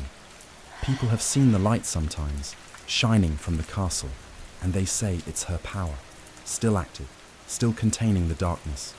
100 years of holding on, alone, waiting for you, I suppose, for the hero to wake up and come back and finish what was started." "I know," Link said quietly. "I know she's waiting. That's why I'm here. That's what I'm doing." "Then we'd better keep moving," Marin said, standing and shouldering his pack. "Kakariko isn't far now, just a few more hours of walking, and the sooner you get there, the sooner you can start figuring out how to do what you need to do. The Shaker might have answers. They usually do, even if they're not always the answers you want to hear." They walked through the afternoon, the sun tracking across the sky above them, and the mountains grew closer, more defined, and eventually, Marin led them onto a path that was clearly maintained, clearly used regularly, winding up into hills that were covered in forest, dappled light filtering through leaves that rustled in a breeze that carried the scent of flowers and earth and growing things. And then, rounding a bend in the path, they saw it, Kakariko Village, nestled in a valley between hills, a collection of traditional structures with curved roofs and paper lanterns already lit despite the day not yet being fully over, glowing softly in the gathering dusk, welcoming and peaceful and somehow outside of time, a place that had preserved itself, had chosen to remain what it had always been, even as the world around it changed and fell and tried to rebuild itself into something new. "Home," Marin said with satisfaction, "or at least the closest thing I've got to one these days. Come on, I'll introduce you to Impa." She's the elder here, the leader, and she's old. Was old even before the calamity, so you can imagine what she's like now. But she's sharp, remembers everything, knows more about Hyrule's history than anyone alive.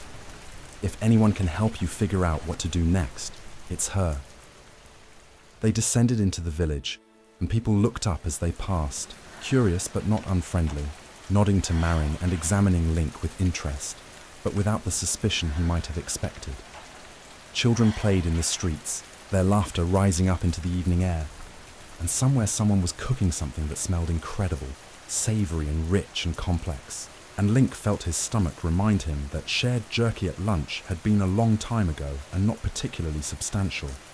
The elder's house was larger than the others, more ornate, with guards stationed outside who nodded to Marin and opened the door without question, as if they'd been expecting him, or perhaps just knew him well enough that his presence required no explanation. Inside, the house was dimly lit with paper lanterns, decorated with scrolls and artifacts that spoke of long history and careful preservation. And at the far end of the room, seated on cushions, was a figure so old she seemed almost to have transcended age entirely, become something more ancient than human, more enduring than flesh should be able to be. "Impa," Marin said, bowing respectfully. "I've brought someone I think you'll want to meet." The old woman's eyes, still sharp despite her age, fixed on Link, and he felt examined, assessed, measured against some internal standard he couldn't see or understand. And then, slowly, a smile spread across her weathered face, a smile of recognition and relief and something that might have been joy, though tempered by so much sorrow that the joy was almost invisible beneath it. "Link," she said, and her voice was surprisingly strong, surprisingly clear, carrying authority and warmth in equal measure. "The hero of Hyrule. After 100 years, you finally returned to us. Welcome. Welcome home, though I imagine very little of this feels like home to you anymore." Link bowed, unsure what else to do. What protocol existed for meeting someone who knew you but whom you didn't remember? Someone who had waited a century for you to wake up? Someone who had kept faith that you would return when everyone else might reasonably have given up hope? "I don't remember much," he admitted. "Just pieces, fragments." "That's all right," Impa said gently. "Memory returns when it's ready, when you're ready to carry it. For now, what matters is that you're here, you're awake, you're beginning the journey that needs to be taken. Sit, please, both of you. There is much to discuss, much I need to tell you, and the night is young yet." They sat on cushions, and servants brought tea, sweet and fragrant, and small cakes that tasted of honey and nuts, and Impa watched Link with those ancient eyes that had seen so much, that carried the weight of a century's worth of knowledge and grief and stubborn hope that refused to die no matter how long the darkness lasted. "I knew you before," she said. "When you were the princess's appointed knight, when you travelled with her, I was her handmaiden, her guard, her teacher in some things. I watched you two together, saw the way you communicated without words, the way you understood each other even when you appeared not to understand each other at all. And I was there, afterward, when she brought you to the shrine of resurrection, when she placed you in the pool that would heal you, when she wept and apologized and made you promise, though you couldn't hear her, couldn't respond, made you promise that you would wake up, that you would come back, that you would finish what you had started together." She paused, sipped her tea, and Link waited, knowing there was more, knowing she was working towards something important. "The divine beasts," she continued, "the 4 great machines that were meant to weaken Calamity Ganon, that were taken over and turned against us. They still roam, still cause havoc, still corrupt the land around them with the Calamity's influence. Each one needs to be freed, needs to have its corruption purged and its original purpose restored. And in each one, the spirit of the champion who piloted it still lingers, waiting for release, waiting for peace." Link felt something clench in his chest, a recognition of names he should know, faces he should remember, People who had been his friends, his allies, who had died while he slept, who had been trapped in the very machines they'd been trying to use to save everyone. Mifa, Impa said softly. Daruk, Rivali, Urbosa, do you remember them? He shook his head, but even as he did, fragments surfaced. A Zora woman with healing hands and gentle eyes, a Goron man whose laugh could shake mountains, a Rito archer with pride and skill to match, a Gerudo warrior whose presence commanded respect. Not complete memories, not full understanding, but impressions, echoes, suggestions of people who had mattered, who had been important, who deserved better than to be forgotten. You will remember, Impa said with certainty. When you face the divine beasts, when you free them, the memories will return. The champions will help you remember, will show you what you've forgotten, will give you back pieces of yourself that were lost. And more than that, freeing the divine beast will weaken Calamity Ganon, will make it possible for you to face him, to do what needs to be done to save Princess Zelda and all of Hyrule. She set down her teacup with deliberate care. But first, you need the Master Sword, your true weapon, the blade that chose you, that bonded with you. That is the only weapon that can truly harm Calamity Ganon. It waits for you, in the forest, held by the ancient tree, waiting for its master to return and claim it once more. Where? Link asked, his voice rough with emotion he didn't fully understand, with need and urgency and something that might have been grief for all the time that had been lost, all the years that Zelda had been suffering while he slept. The Korok Forest, Impa replied.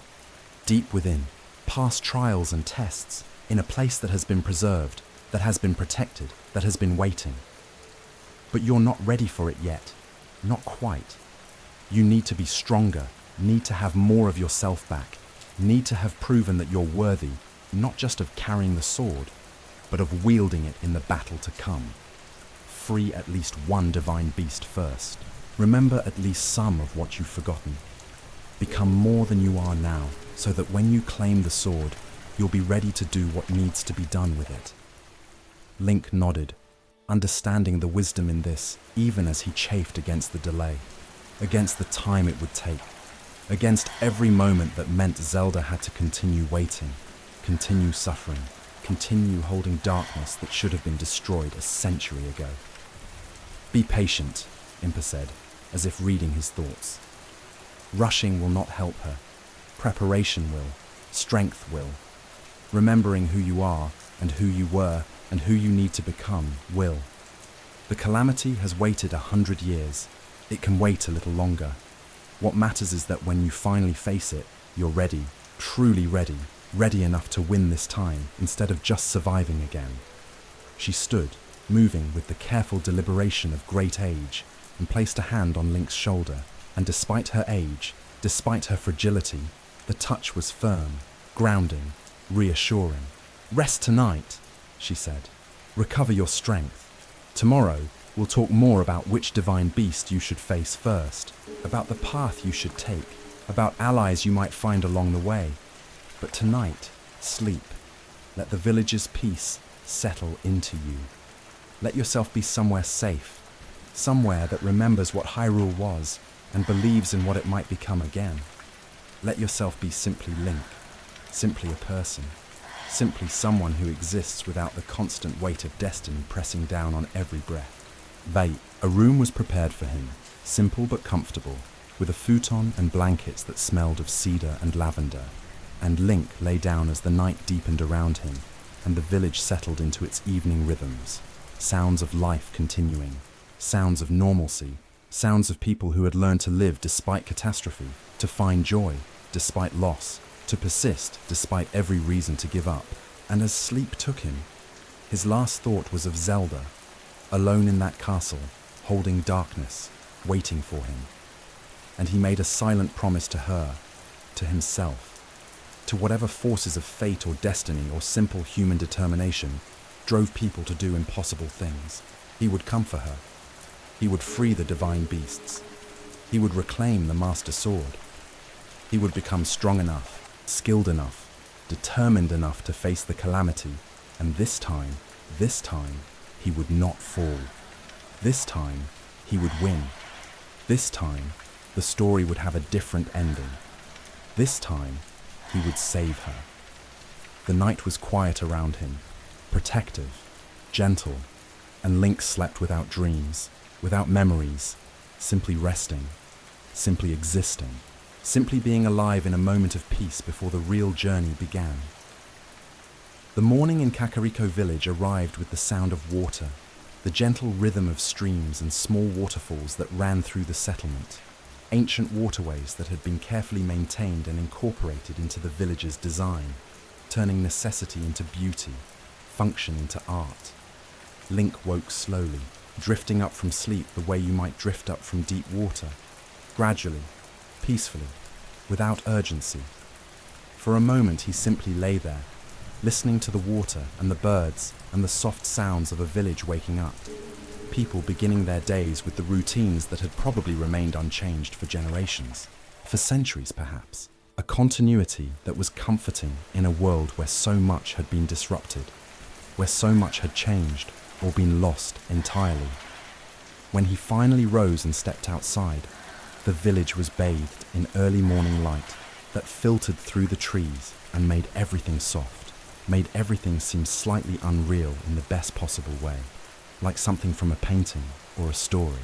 Children were already playing near one of the streams, their laughter bright and uncomplicated, and somewhere someone was preparing breakfast, and the smell of it made Link's stomach remind him that he was alive, was physical, had needs that were simple and immediate and could be satisfied with food and drink and warmth. Impa had left word that he should come see her when he woke, so after finding food at a small shop that served travellers and villagers alike, rice and fish and vegetables that tasted of careful preparation and quiet pride, he made his way back to the elder's house, finding her already awake, already working, bent over scrolls and maps that covered the low table in front of her. She looked up as he entered, and her ancient face creased into a smile. "Good morning, Link. I trust you slept well." The village has a way of promoting rest, even for those whose minds are troubled by what lies ahead. "I did," he confirmed, settling onto a cushion across from her. "Thank you for your hospitality."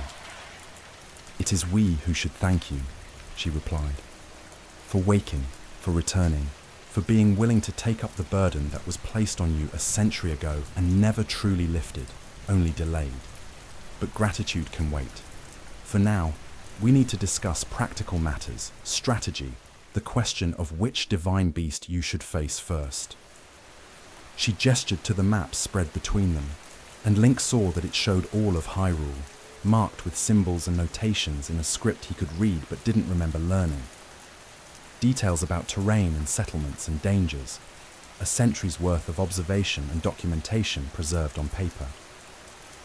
"The divine beasts," she said, pointing to 4 locations on the map, "are scattered across Hyrule's regions. Vah Ruta, the elephant, prowls around the Zora's domain in the Lanayru region, causing flooding and instability. Vah Rudania, the salamander, circles Death Mountain in the Elden region, interfering with the Goron's mining and threatening to cause eruptions. Vah Meadow, the eagle, flies above the Rito village in the Hebra region, making approach difficult and keeping the Rito grounded with constant attacks. And Vana Boris, the camel, wanders the Gerudo desert, generating sandstorms and making the region even more inhospitable than it already was." Link studied the map, trying to assess which one he should approach first. But the decision felt overwhelming, felt like each choice carried weight he wasn't sure he was ready to bear. "Vah Ruta might be your best option," Impa continued, her finger resting on the location of Zora's domain. "The Zora have the longest memory of any of Hyrule's races. They lived for centuries, and many of them knew you before the calamity. Remember you and Princess Zelda's visits. They also knew Mipha, their champion, their princess, and they have been waiting for someone to free her spirit, to stop the divine beast that bears her name from destroying the domain she died trying to protect. More than that." She paused, looked at Link with an expression that was sad and knowing, and gentle all at once. Mipha cared for you deeply, more deeply than you perhaps realized at the time. If any of the champion spirits can reach through the years and help you remember, help you become strong enough to face what's coming, it will be hers. The name echoed in his mind, Mipha, and with it came fragments, impressions, a feeling of kindness and grace and quiet strength. A healer, someone who could repair wounds with touch, who wielded a spear with fluid precision, who had looked at him with eyes that held something he hadn't known how to interpret, hadn't known how to respond to, not because he didn't care, but because he'd been so focused on his duty, so concentrated on being the hero everyone needed, that he'd forgotten how to be simply Link, simply a person who could have feelings for another person instead of just obligations to fulfill. "I'll go to Zora's domain then," he said, his voice quiet but certain. "I'll free Varuta first." Impa nodded approvingly. "A good choice. The path there is long, but not overly dangerous if you're careful. Follow the road east from here, past dueling peaks, along the river that leads toward Lanairu. The Zora are not trusting of outsiders usually, but they will recognize you, will remember you. King Dorephan still rules there. He was already old during the calamity, and he loved his daughter more than anything in this world. Her loss has haunted him for a century, freeing her spirit, stopping the divine beast. It would mean more to him than you can possibly imagine." She reached beneath the table and withdrew something wrapped in silk, unfolded it carefully to reveal what looked like a set of armor, blue and silver, crafted with extraordinary skill, scaled in a way that suggested it was made to interact with water, to move through it rather than being hindered by it. "The Zora armor," she said. "Mipha made it herself, before the calamity, made it for you, though she never had the chance to give it to you, never had the opportunity to see you wear it. I've kept it safe all these years, waiting for you to return so it could serve its purpose. It will allow you to swim up waterfalls, to move through water as easily as the Zora themselves do. It's a gift from someone who cared for you deeply, and I think she would be glad to know it will help you now, will help you reach her and free her." Link took the armor with hands that trembled slightly, felt the weight of it, the care that had gone into its creation, the love that had been woven into every scale and stitch. Mipha had made this, had worked on it, had imagined him wearing it, had hoped to give it to him, and then she had died, and the armor had sat unused for 100 years, waiting, hoping, a tangible reminder of feelings unexpressed and gifts ungiven, and all the small tragedies that accumulate around the edges of great catastrophes. "Thank you," he said, inadequate but sincere, and Impa smiled sadly. "Don't thank me. Thank her when you free her spirit. Tell her that her father still grieves, that the Zora still honor her memory, that she was not forgotten, will never be forgotten. Not by her people, and certainly not by you, even if you can't remember all of it yet." Link left the elder's house with the armor packed carefully in his bag and a sense of purpose that felt clearer than anything he'd experienced since waking. He would go to Zora's domain. He would face Varuta. He would free Mipha's spirit and begin the process of weakening the calamity, of preparing for the final confrontation, of doing what needed to be done to save Zelda. But first, he needed supplies, better weapons, more preparation. Kakariko had a merchant who sold arrows and ancient materials, and Link spent time there, trading rupees he'd earned from selling materials and monster parts he'd collected, equipping himself as well as he could for the journey ahead.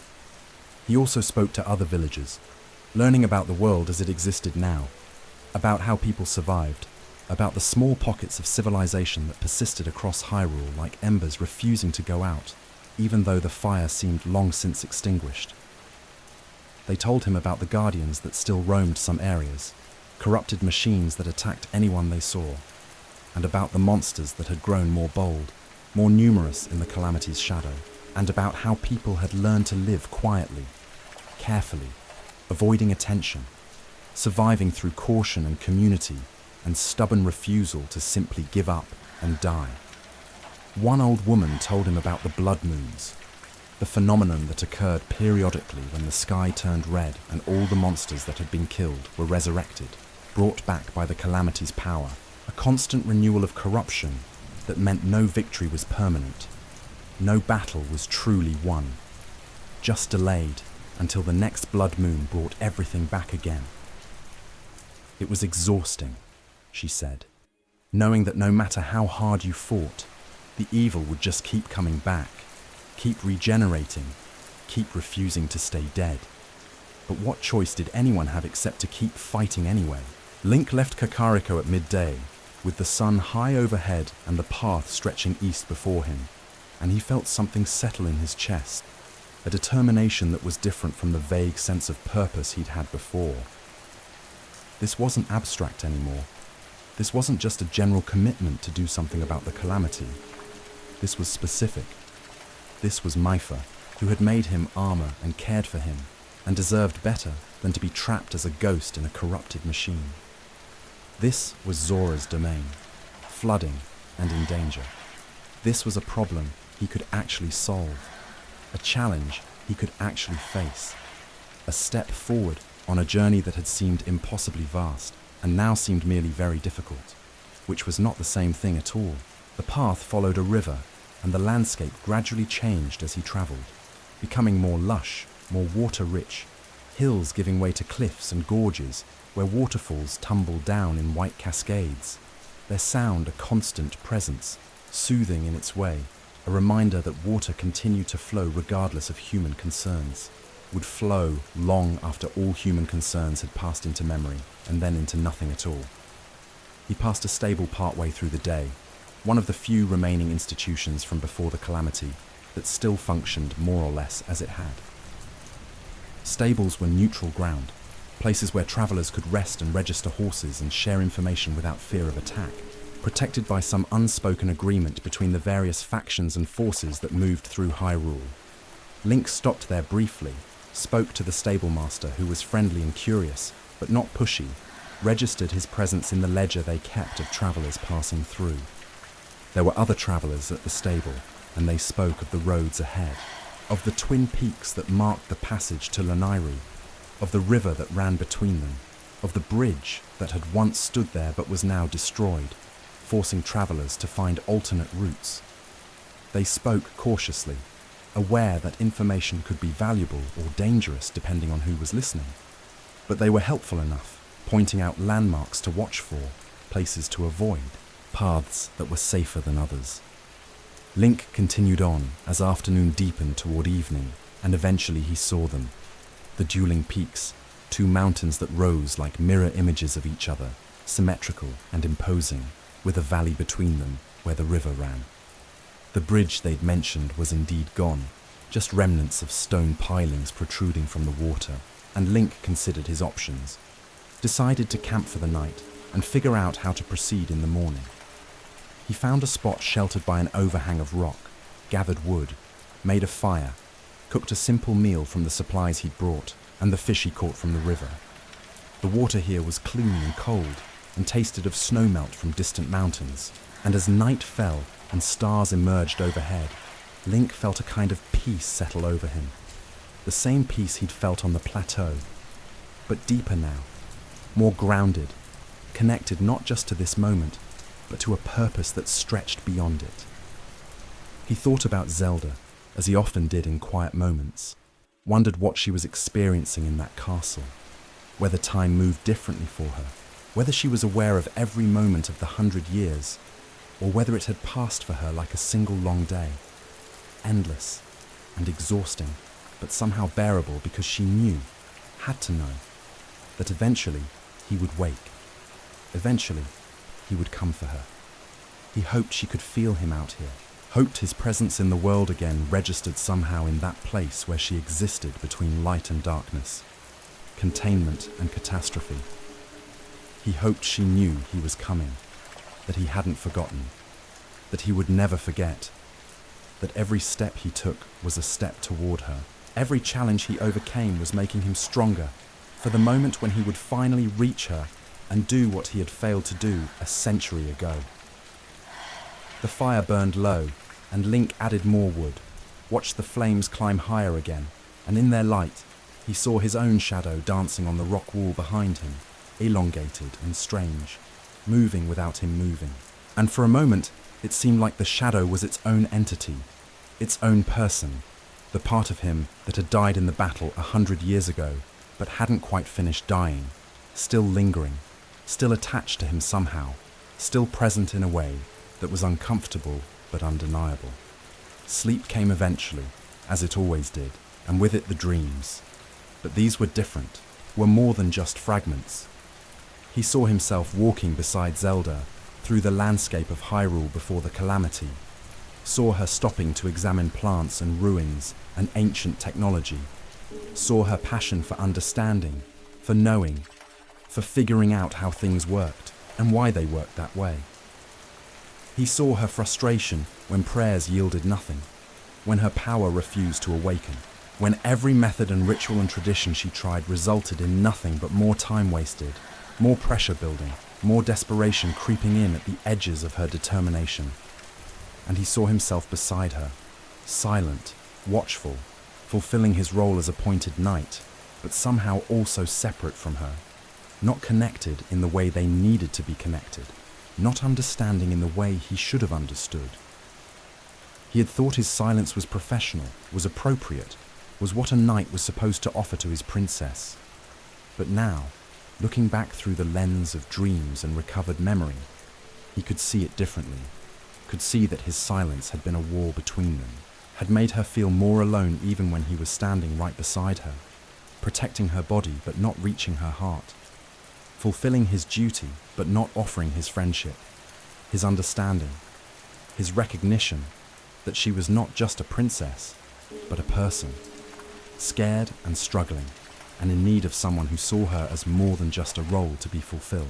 He woke with that understanding heavy in his chest, an ache that felt like regret for something he couldn't change, couldn't go back and do differently, could only carry forward and try to make right in whatever way was still possible, even though 100 years had passed, and making things right might mean something very different than it would have meant then.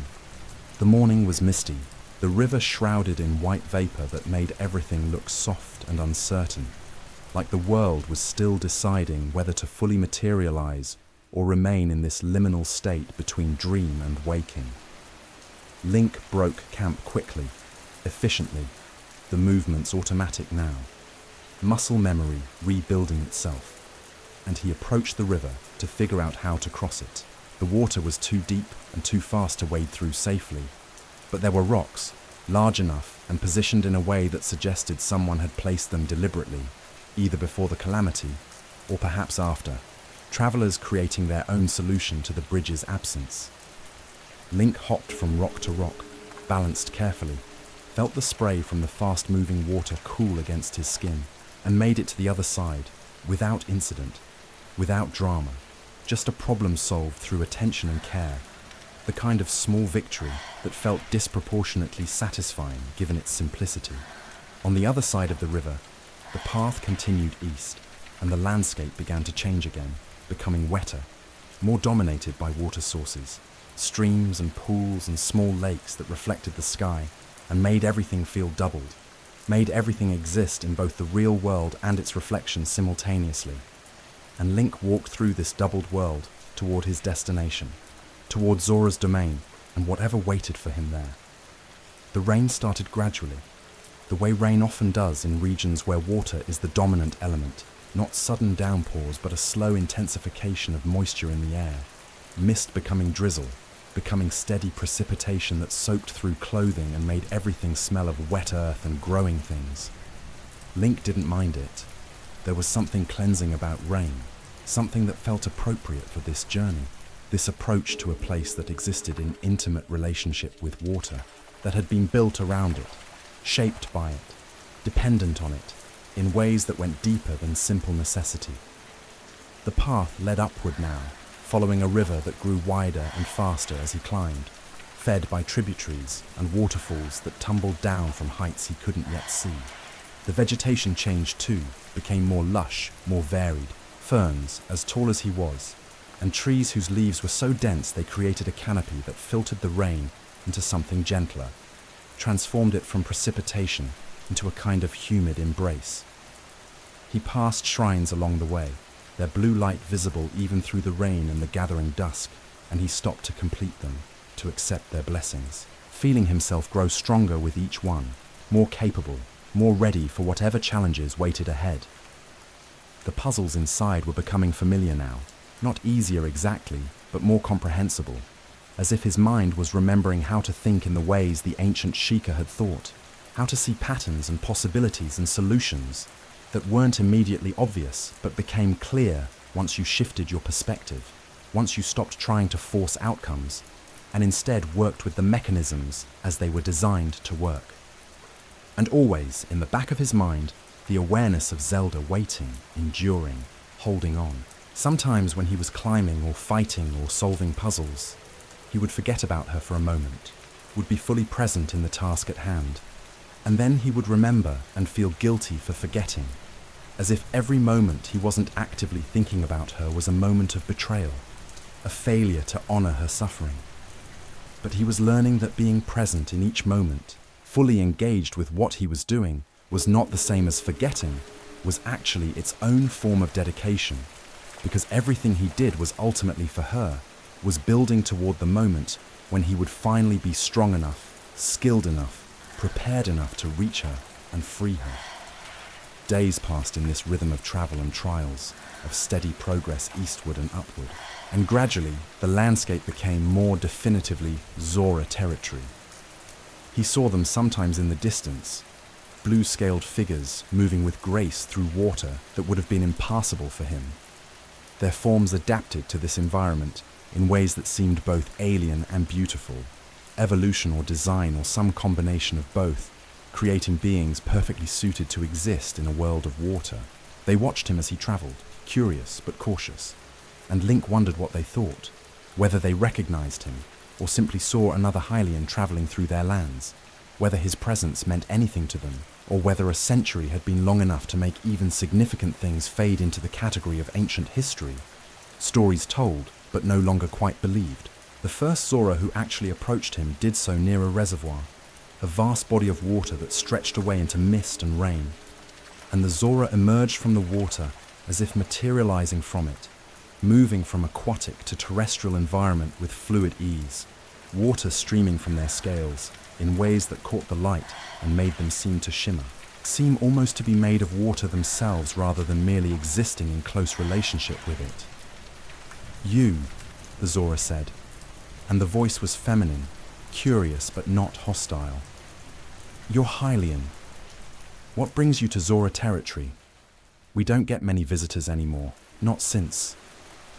She trailed off, gestured vaguely in the direction Link couldn't yet see, but knew must be where the divine beast lurked, where Varuta continued its corrupted patrol. "I'm looking for Zora's domain," Link said. "I need to speak with King Dorephan." The Zora's eyes widened, studied him more carefully, and something shifted in her expression, recognition dawning slowly, hesitantly, as if she didn't quite trust what she was seeing. "You're him," she said softly. "You're Link, the champion, Mipha's." She stopped, swallowed, and Link could see emotion working across her face, complicated and deep. "We thought you were dead. Everyone thought you were dead. 100 years and no word, no sign, and then suddenly you just appear, walking up the path like no time has passed at all."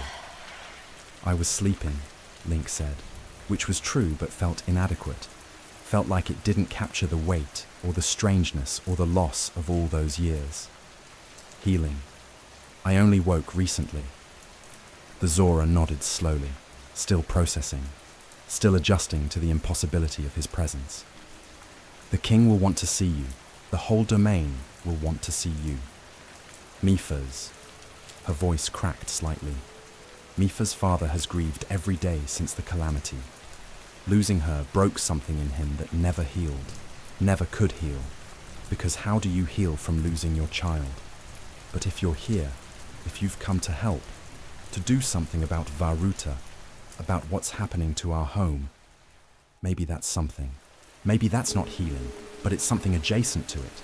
something that allows life to continue even when the wound remains. She led him then, through paths that required swimming in places, and Link donned the Zora armor Impa had given him, felt it activate, felt the way it changed his relationship with water, made it less obstacle and more medium, something he could move through as easily as air. They swam up waterfalls that should have been impossible to climb, the armor granting him abilities that made him feel, briefly, almost Zora himself, almost adapted to this aquatic world in ways that transcended his Hylian limitations. And then, rounding a final bend, swimming up a final waterfall, he saw it, Zora's domain, carved into and built upon a massive rock formation that rose from the reservoir like a sculpture, like an artwork of water and stone made manifest in architectural form.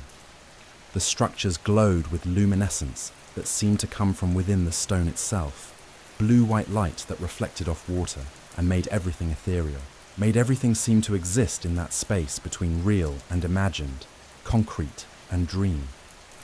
Zora moved through the domain with practiced grace, going about their business, but as Link climbed the stairs that led up through the structure, he became aware of attention focusing on him, of conversations stopping, of people turning to look, to stare, to recognize or fail to recognize or struggle with the cognitive dissonance of seeing someone who should be dead, should be gone, should be nothing but memory and story, suddenly present and solid and walking through their home as if 100 years was nothing, as if time was just something that could be set aside when it became inconvenient. A Zora child, too young to remember the calamity directly, but old enough to have been taught about it, tugged on his parent's hand and pointed at Link. "Is that him? Is that the champion? The one from the stories?"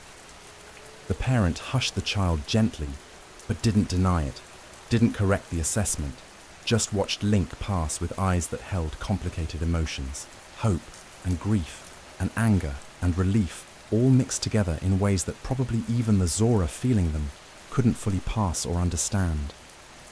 At the top of the domain, in a chamber whose walls curved like the inside of a shell, massive and grand in ways that spoke of ancient authority and long tradition, sat King Dorephan. He was enormous even for a Zora, his bulk speaking of age and power and weight, carried for too long.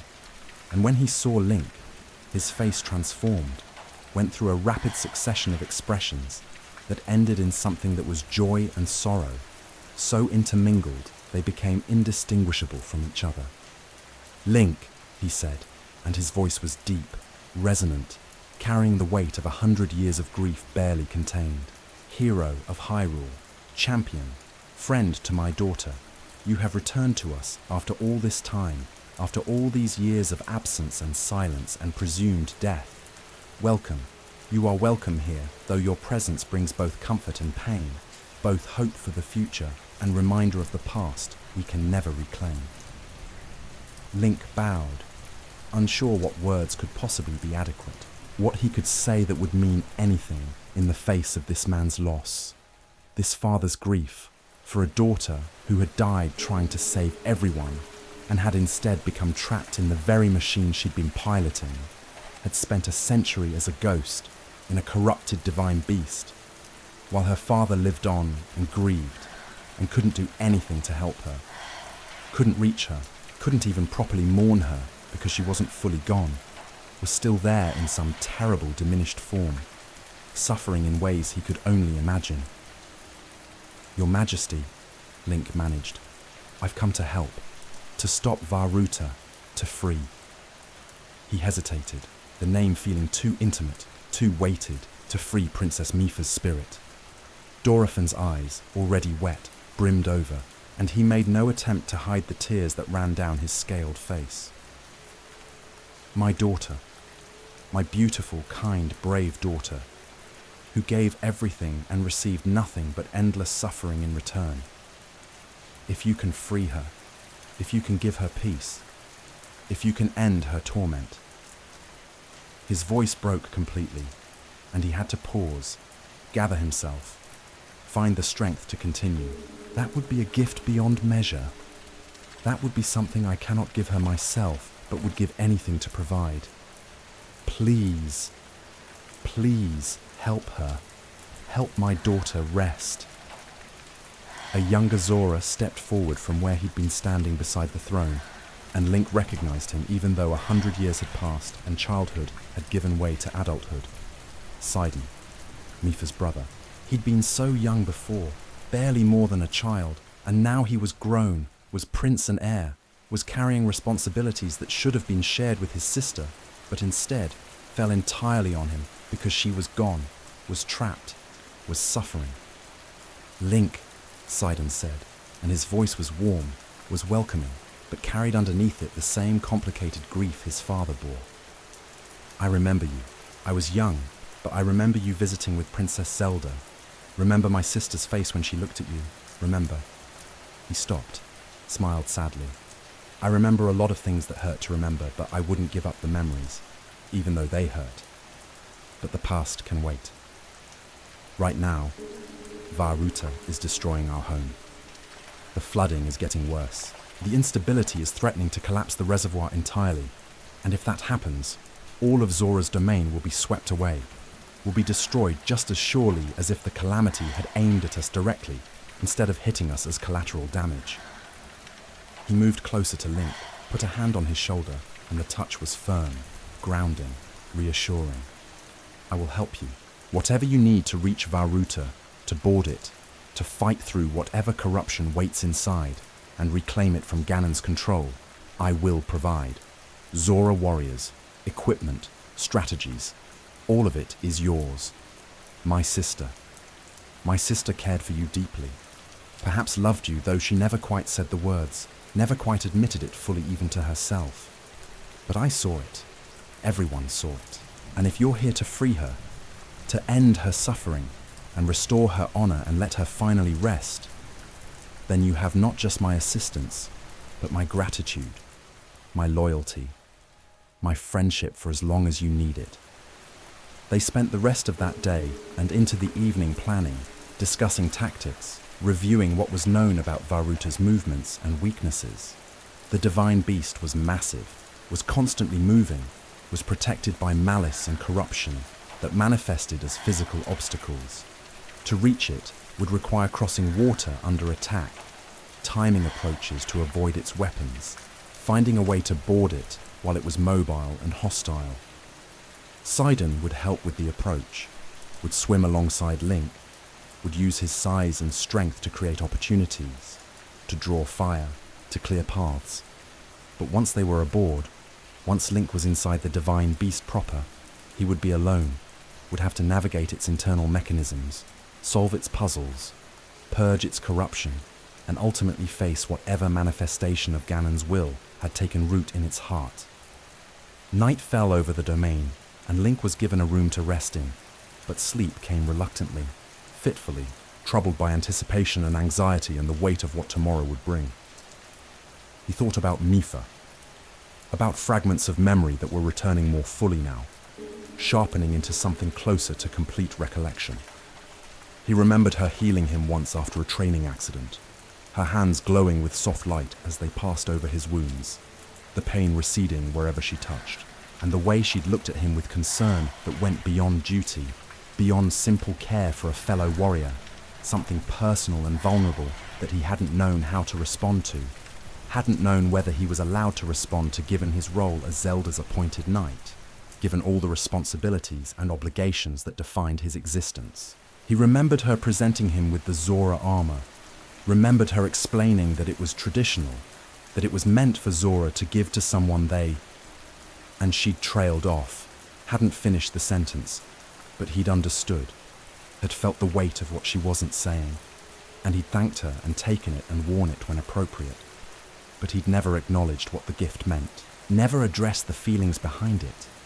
And now she was dead, was trapped, was suffering, and he would never have the chance to tell her that he'd understood, that he'd appreciated it, that under different circumstances, in a different life, maybe he could have. But there was no point in thinking about what might have been. There was only what was, what could be done now, what needed to be done to free her and give her peace and honor the sacrifice she'd made, even if he couldn't change the fact that she'd had to make it. Morning came with rain still falling, steady and relentless, and Link rose and equipped himself for the battle ahead. The Zora armor, of course, but also weapons, arrows, shields, food that would help him withstand damage and recover quickly, elixirs that would enhance his abilities temporarily. He felt like a knight again, like a warrior preparing for combat, and the feeling was both familiar and strange, something he remembered from before, but experienced as if for the first time. The same sensation, but filtered through a century of absence, of change, of loss. Sidon met him at the reservoir's edge, already in the water, ready. "Are you prepared?" he asked, and Link nodded, had no words that would add anything meaningful to the moment, just readiness, just determination, just the commitment to see this through regardless of what it cost. They swam out into the reservoir, toward where Vah Ruta could be seen in the distance, its massive form moving slowly through rain and mist, its trunk raised like a weapon, its presence a wrongness that seemed to corrupt the very air around it.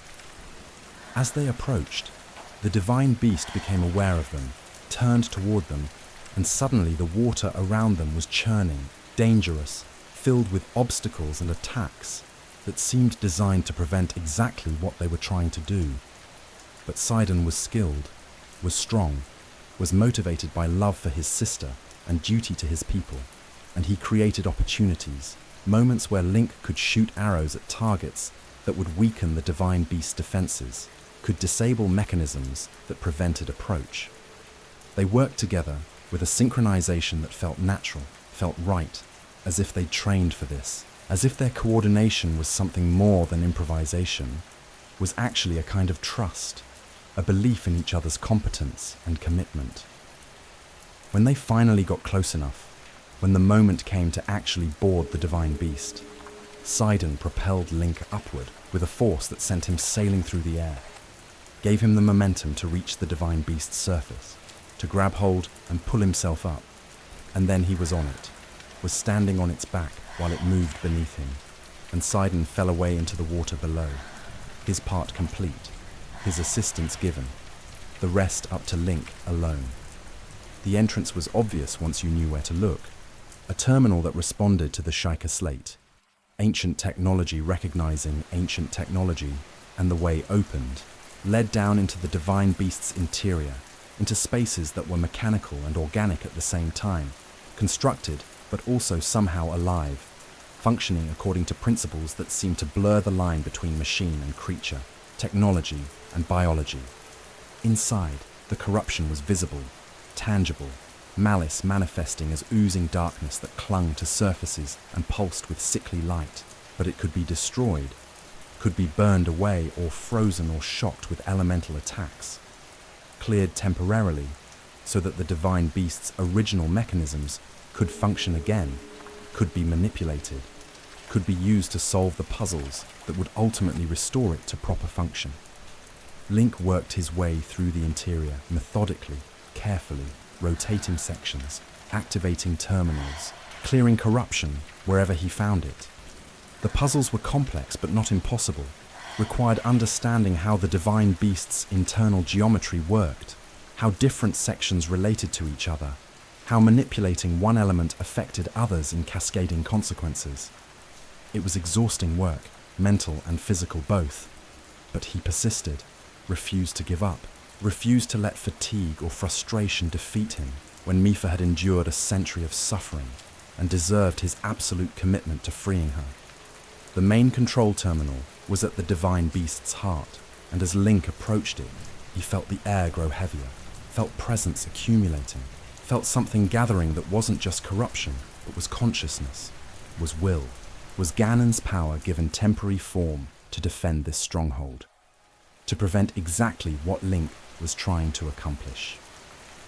The manifestation emerged from darkness. Water-blight Ganon, a creature of shadow and water and ancient malevolence, wielding a spear and moving with grace that mocked Mipha's own fighting style, that used her weapon and her element against the person trying to free her.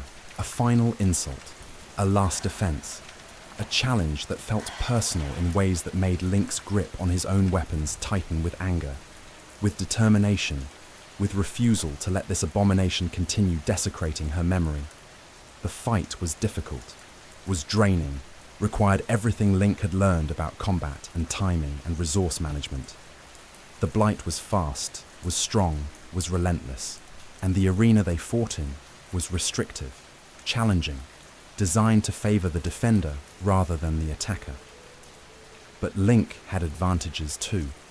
Skill that was returning, memory that was guiding his movements, and underneath everything, a desperate commitment to succeed because failure meant Mipha continued suffering, meant the Zora continued flooding, meant the calamity remained at full strength instead of being weakened, meant Zelda had to hold on even longer, had to endure even more.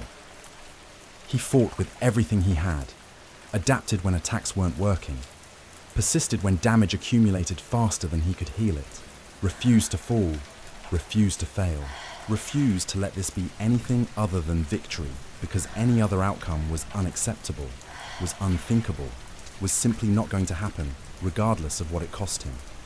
And finally, after what felt like hours, but was probably minutes, after resources were depleted and stamina was exhausted and his body was screaming for rest that couldn't come yet, he landed the final blow, drove his blade through the blight's core, watched it convulse and dissipate and scatter back into the darkness it had emerged from, defeated, destroyed, no longer capable of preventing what came next.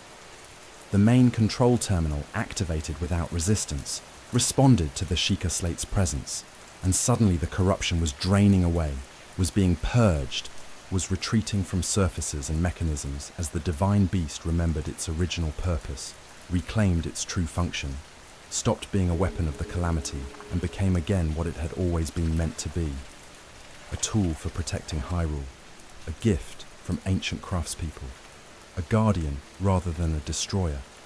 And then she was there, not physically, not really, but present nonetheless, manifest as spirit, as memory, as something that existed in that space between gone and remaining, between dead and still somehow here.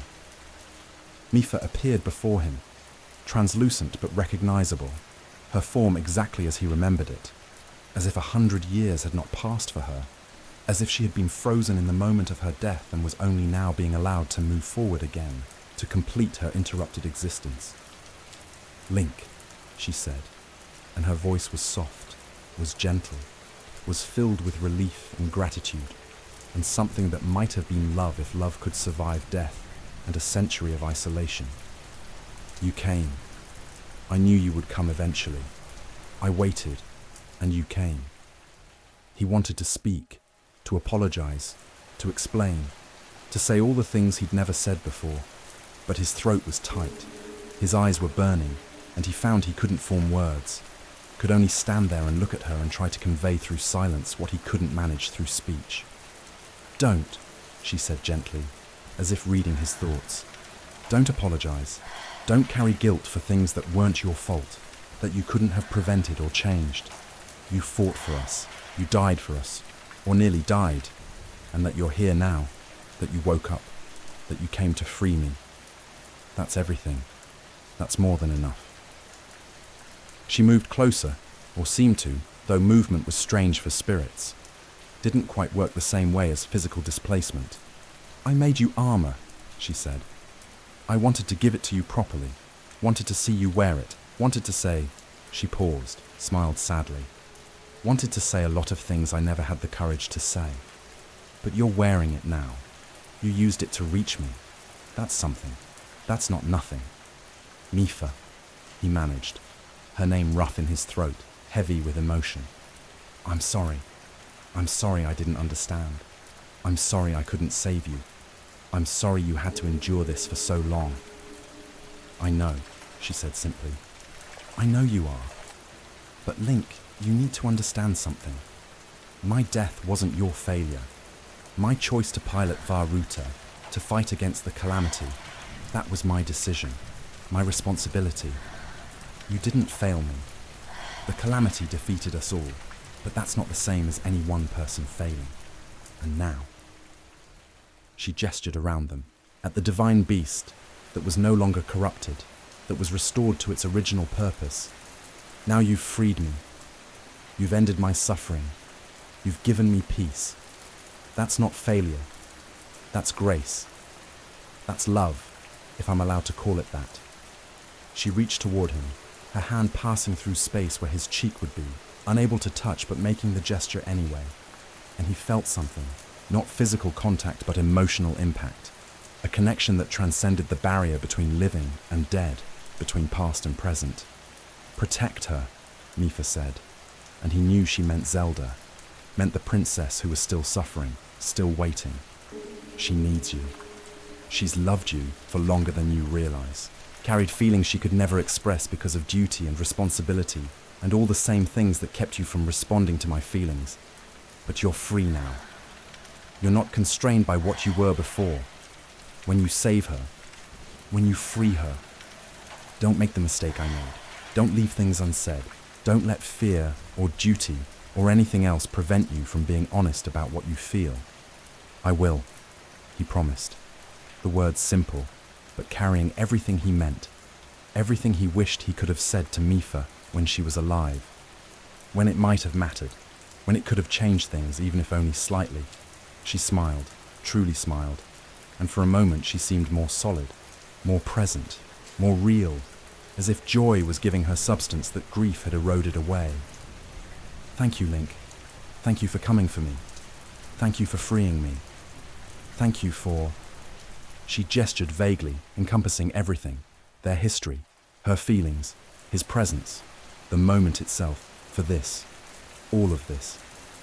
I can rest now. I can finally rest. And then she was fading, disappearing, not gone but going, transitioning to whatever came next for spirits who had fulfilled their purpose and been granted release. Her final words hung in the air like a blessing, like a farewell, like both. Be safe. Be brave. And please, please save her. Save Princess Zelda. She's waited so long. Don't make her wait anymore. Link stood alone in the divine beast's heart, in the silence that followed her departure, and he wept, openly and without shame, for Mipha and for everything that had been lost, everything that could never be reclaimed or made right, everything that simply had to be carried forward as memory, as grief, as love that persisted even when its object was gone. But underneath the grief was something else, determination, purpose, renewed commitment. He had freed Mipha. He had weakened the calamity. He had proven he could face the divine beasts and succeed. And he would continue, would face the others, would grow stronger, would prepare himself for the final confrontation, for the moment when he would enter that castle and free Zelda, and do what he had failed to do a century ago, what Mipha had asked him to do with her final words. He would save her. He would not make her wait anymore. The divine beast's teleportation activated, returned him to the exterior, to the reservoir where Sidon waited with evident relief, where Zora gathered to see the result, to witness Vah Ruta no longer corrupted, no longer moving with malevolent purpose, but standing calm and still, its trunk raised toward the sky not in attack, but in stance of readiness, waiting for when it would be needed, when its weapons and abilities would be turned against the calamity itself, rather than serving it. You did it, Sidon said, and his voice was thick with emotion. You freed her. I felt it. We all felt it. Something shifting, something that's been wrong for 100 years, finally being set right. Thank you. Thank you for giving my sister peace. Thank you for giving us all the hope that maybe this nightmare can actually end. Maybe the calamity can actually be defeated this time. They returned to the domain together, and King Dorephan wept openly when he saw them, knew without being told what had happened, that his daughter was free, was at rest, was no longer suffering. He embraced Link despite the difference in their sizes, held him with surprising gentleness, and whispered gratitude that was too personal, too intimate to share with anyone else. Just two people who had loved Mipha in different ways, acknowledging what her freedom meant, what it cost, what it enabled going forward. That evening there was a quiet ceremony, not celebration exactly, but recognition, acknowledgement. a moment for the Zora to honor Mipha's memory properly, now that she was truly gone, rather than lingering in suffering. Link stood among them, accepted their gratitude, their relief, their renewed hope, and felt the weight of responsibility settle more firmly on his shoulders, felt the commitment to continue, to face the other divine beasts, to do whatever needed to be done to honor not just Mipha, but all the champions, all the people who had died or suffered because of the calamity, all the lives that had been disrupted or destroyed or simply put on hold while evil reigned and darkness festered. As night fell and the domain settled into quiet rest, Link stood at the edge of the reservoir, looked out across water that was calmer now, more peaceful, reflecting stars and the light from the domain in ways that were beautiful, that reminded him that beauty persisted, that the world contained more than just tragedy, more than just loss, more than just endless struggle against darkness. He thought about Zelda, wondered if she had felt Varuta's liberation, if it had eased her burden at all, if the calamity's weakening had given her any measure of relief or rest. He hoped so. He hoped she could feel him out here, working toward her, growing stronger, preparing for the moment when he would finally reach her. And he thought about Mipha's final words, her request that he not leave things unsaid, that he be honest about his feelings, and he wondered what exactly he felt for Zelda, whether what existed between them was duty or friendship or something deeper that he hadn't had the space or permission or self-awareness to recognize, whether saving her was just fulfilling his role as appointed knight, or whether it was something more personal, more vulnerable, more real than any formal relationship between princess and protector. He didn't know. He wasn't sure he needed to know yet. What mattered was getting to her, freeing her, ending her suffering. The rest could be figured out afterward, when the immediate crisis was resolved, when they both had the space to breathe, to feel, to be something other than princess and knight, something other than symbols of light fighting darkness, something more like what they'd almost been before. Two people who understood each other, who saw each other, who maybe, just maybe, felt something for each other that transcended duty and existed in that messy, complicated territory where human connection actually lives. But that was for later. For now, there were 3 more divine beasts to free, a master sword to reclaim, a calamity to face, and a princess to save. And Link was ready. 1 divine beast down, 3 to go, and then the castle, and then Zelda, and then, hopefully, finally, peace. The days after Varuta's liberation held a different quality than the days before, as if freeing Mipha had shifted something fundamental, not just in the external world, but in Link's internal landscape, in his understanding of what this journey was, and what it meant, and what he was capable of achieving. He had faced a divine beast and won. He had confronted Ganon's corruption directly and purged it. He had freed a spirit and helped a kingdom find measure of peace. These were not small things.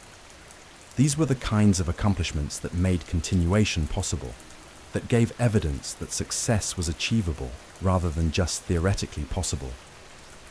King Dorephan had gifted him supplies, weapons, Zora-crafted items that would help in his continued journey.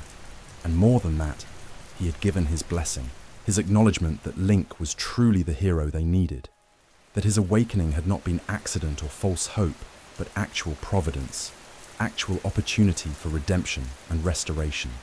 The weight of that belief was enormous, but also energizing, like accepting a heavy pack that would be difficult to carry, but knowing the pack contained everything necessary for survival, for success, for arrival at the destination that mattered. Before leaving the domain, Link had stood before a monument the Zora had erected to Mipha's memory, a sculpture carved with such care and love that it seemed to capture not just her appearance, but her essence, her gentle strength, her determined grace. Other Zora came and went, leaving offerings, speaking quiet words of remembrance and gratitude, and Link added his own silent acknowledgement, his own wordless promise that her sacrifice would not be wasted, that her trust in him had not been misplaced.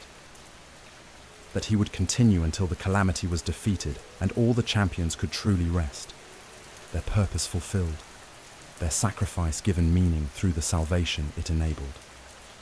He left the domain traveling west and south, heading back towards central Hyrule with some plan to visit Impa again, to report his success and receive guidance about which divine beast to face next. But the journey gave him time to think, to process, to let the experience with Vah Ruta settle into memory and understanding, rather than just remaining a collection of recent events. The landscape he traveled through was changed by Vah Ruta's liberation in ways both subtle and obvious. The rain that had been constant in the region before was lighter now, more natural, the kind of precipitation that nourished rather than threatened. That was part of ecological balance rather than symptom of divine machine gone wrong. Water levels in rivers and lakes were stabilizing, receding from places they had flooded, returning to boundaries they were meant to observe. The Zora he passed in his travels seemed lighter somehow, less burdened, as if a weight they had been carrying collectively had been lifted, as if they could breathe more easily now, could hope more freely. He made camp one evening near a stable, chose not to engage much with the other travelers there, but listened to their conversations, learned what they talked about when they thought no one significant was paying attention. They spoke of the divine beast at Lake Hylia, how it had stopped moving, how the flooding had decreased, how maybe things were starting to get better, slowly, imperceptibly, but better nonetheless. They didn't know why this change had occurred, didn't connect it to Link's presence or actions, just noted it with cautious optimism, with the careful hope of people who had learned not to expect too much, but couldn't quite stop hoping anyway. One older traveller, weathered by years of living in post-calamity Hyrule, spoke thoughtfully while others listened. My grandmother used to tell stories about Hyrule before the calamity. She was young then, just a child, but she remembered what it felt like to live without constant threat, without the knowledge that darkness could resurge at any moment, without the weight of ruins and absence pressing down on everything. She said the kingdom wasn't perfect, but it was alive in ways that's hard to imagine now, vital and growing and believing in its own future. And I always thought those stories were just nostalgia.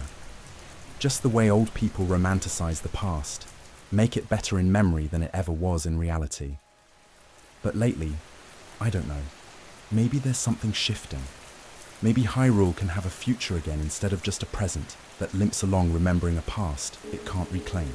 The others murmured agreement or skeptical acknowledgement, and Link felt something in his chest tighten, felt the weight of what he was trying to do become more real, more connected to actual lives, actual people, actual hopes that deserve to be fulfilled. He wasn't just fighting for abstract concepts like kingdom or duty. He was fighting for this person and that person and all the people who wanted to believe things could get better but had learned to protect themselves from disappointment by expecting nothing, hoping for nothing, just surviving one day at a time because survival was all that seemed achievable. That night, he dreamed of Zelda again, but this time she appeared not afraid or desperate, but focused, standing in what looked like a laboratory, surrounded by glowing technology, her hands moving with practiced precision as she manipulated some kind of ancient device. She was explaining something, talking about how the Guardians worked, how they could be controlled, how their power could be harnessed, and her voice was animated, excited, full of the passion she felt for understanding, for knowledge, for figuring out how things worked and why, and how that understanding could be used to make things better. And in the dream Link was there too, watching, listening, and he could see how brilliant she was, how her mind worked in ways that were beautiful, that were powerful, that deserved recognition and respect, regardless of whether her sacred power ever awakened or not. She was more than the role she'd been assigned. She was a complete person with talents and interests and value that existed independent of divine mandate or prophecy or any external validation. When he woke, that understanding felt important, felt like something he needed to hold on to. Zelda wasn't just the princess he needed to save. She was a person he... cared about? Respected? Loved? The word felt too large, too significant to apply without caution. but it also felt closer to truth than any lesser word. Felt like maybe what existed between them had always been something more than duty, more than assignment, more than formal relationship between princess and knight. And maybe Mipha had been right. Maybe when he freed Zelda, he needed to be honest about that. Needed to acknowledge what he felt, instead of hiding behind protocol and role, and all the safe distances that let you avoid vulnerability. But that was still future. Still after. Still something that couldn't be addressed until the immediate crisis was resolved, until Zelda was free and the calamity was defeated, and they could both exist without the weight of world-ending catastrophe pressing down on every breath. He reached Kakariko village 3 days after leaving Zora's domain, arrived in the evening when lanterns were being lit, and the village was settling into its nighttime rhythms. Impa received him immediately, didn't make him wait, and her ancient face transformed with joy when she saw him, when he reported success, when he told her about Varuta and Mipha and the Zora's gratitude. 1 down, she said with satisfaction. 3 to go, and already the calamity is weaker. Already its hold on Hyrule is loosening. Princess Zelda will have felt this, will know you're succeeding, will be able to hold on more easily now that she knows you're actually making progress, actually working toward her. She studied him with those eyes that saw too much, that understood things without being told. You're stronger now, not just physically, though that too, but internally, more integrated, more yourself. The shrines are helping, the challenges are helping, the recovered memories are helping you become not the person you were before, but someone new, someone who carries the past, but isn't defined by it, someone who can face the future with wisdom earned through suffering and growth. She paused, seemed to be considering something. The Master Sword, she said finally. I told you before that you needed to free at least one divine beast before you'd be ready to reclaim it. You've done that now. You could go to the Korok forest, could attempt to pull the sword from where it rests. But... She hesitated, rare uncertainty in her voice. I would advise against it. Not because you couldn't succeed, but because freeing more divine beasts first would make you stronger, would make the sword respond to you more completely, would ensure that when you wield it, you're wielding it at full power rather than partial power. The sword will accept you now, but it will embrace you fully only when you've proven yourself more completely, when you've demonstrated not just courage, but persistence, not just skill, but commitment. Link absorbed this, understood the logic, but felt the pull nonetheless, the desire to have his true weapon back, to hold the blade that was his by right, and destiny, an ancient compact. But Impa's advice was sound. Rushing would not serve him well. Patience, preparation, thoroughness, these were the qualities that would lead to success rather than just survival. Which divine beast next? He asked, trusting her knowledge, her wisdom, her century of observation and understanding. Vah Rudania, she replied without hesitation. Death Mountain. The Gorons are stalwart people, sturdy and reliable, but they're suffering. Vah Rudania circles the mountain, interferes with their mining, threatens to cause eruptions that would destroy their city, and Daruk's spirit lingers there, waiting to be freed just as Mipha's did. He was your friend, Link, one of your closest companions. His booming laugh, his absolute confidence, his unwavering loyalty, these were qualities you relied on, that you trusted. Freeing him would mean a lot, would give you strength beyond just the tactical advantage of liberating the divine beast. She provided information about the path to Death Mountain, about the heat resistance he would need, about Elden Region's challenges and dangers.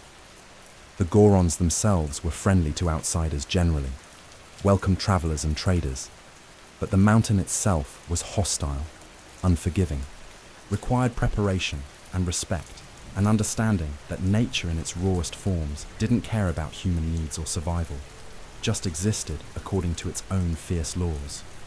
Link stayed in Kakariko that night, rested, replenished supplies, spoke with villagers who were beginning to hear rumors of the divine beast's liberation, who looked at him with recognition dawning slowly, who were starting to believe that maybe, just maybe, the old stories about heroes and salvation weren't just comforting lies, but were actually prophecies about to be fulfilled.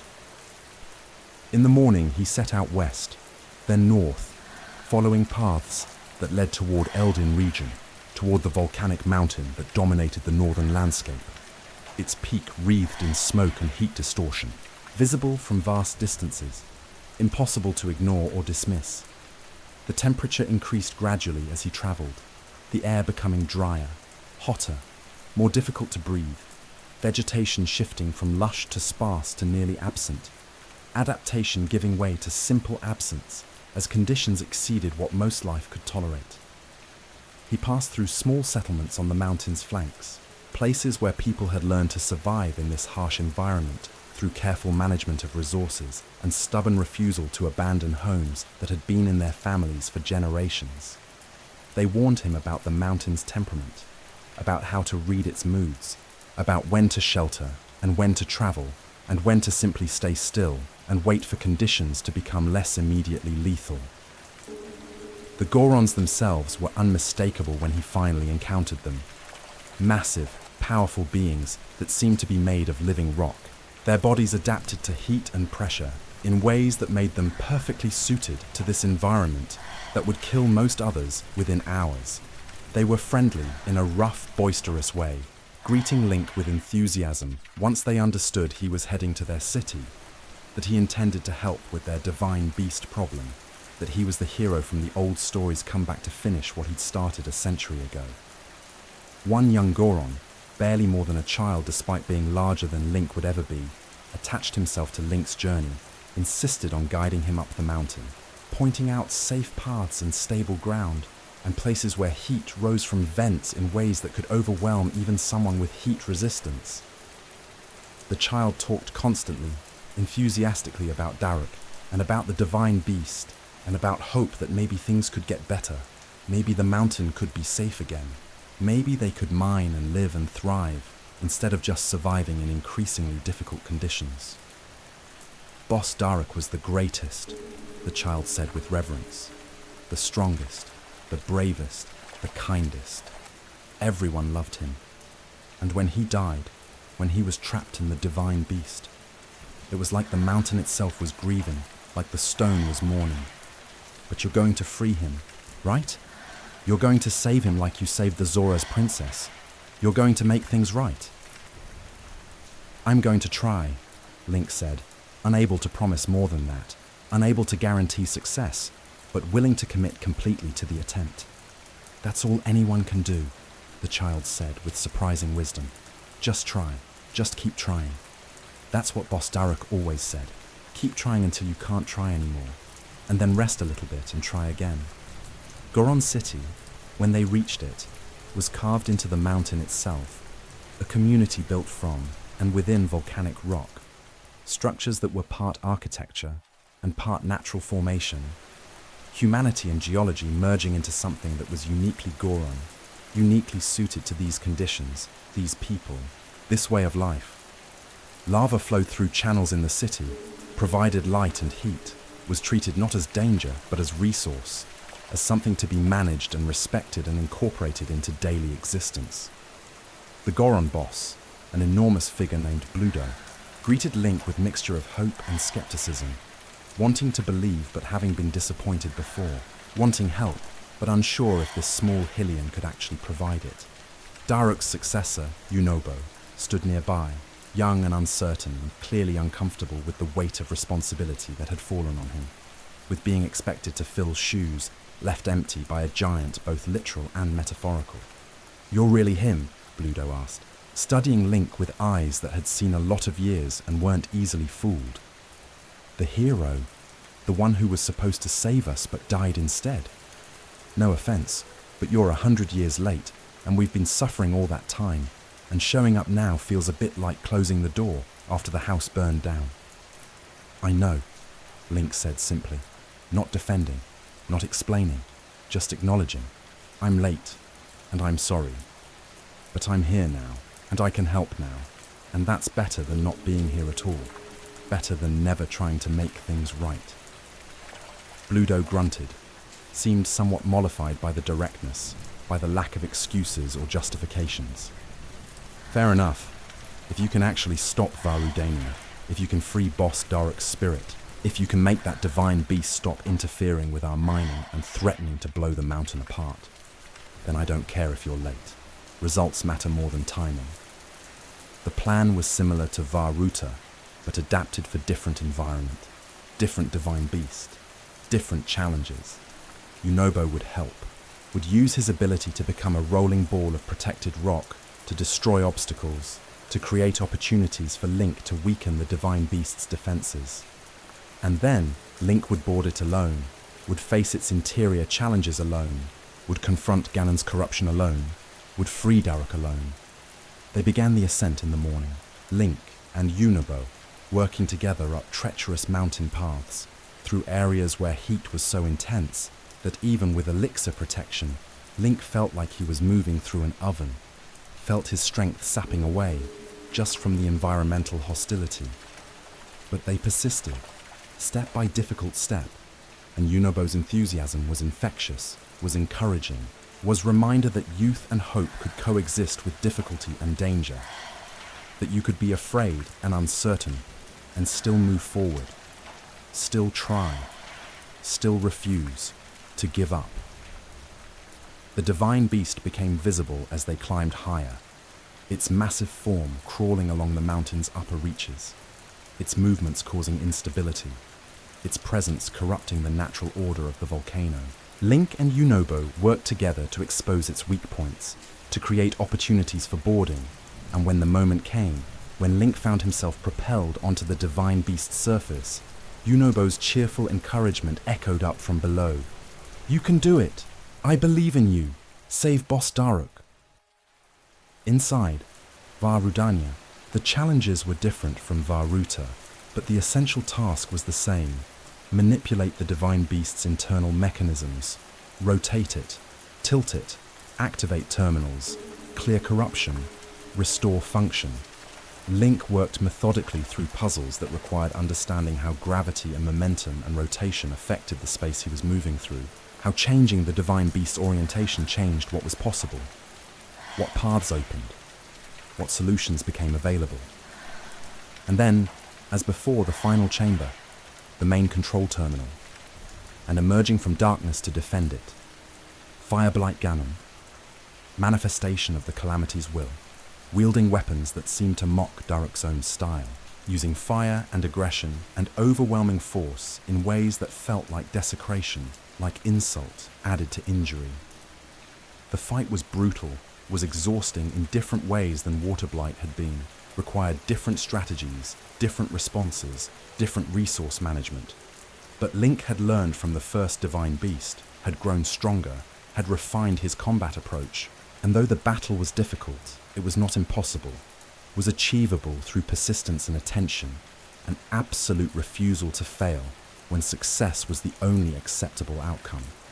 When Fireblight Ganon fell, when it dissipated back into darkness, when the main terminal activated and corruption began draining away, Link felt not triumph but relief, not celebration but gratitude that he had been enough, that his skills had proven sufficient, that he had succeeded again and could continue the pattern, could face the remaining divine beasts with evidence that victory was achievable, was real, was something he could accomplish repeatedly rather than just once through luck or accident.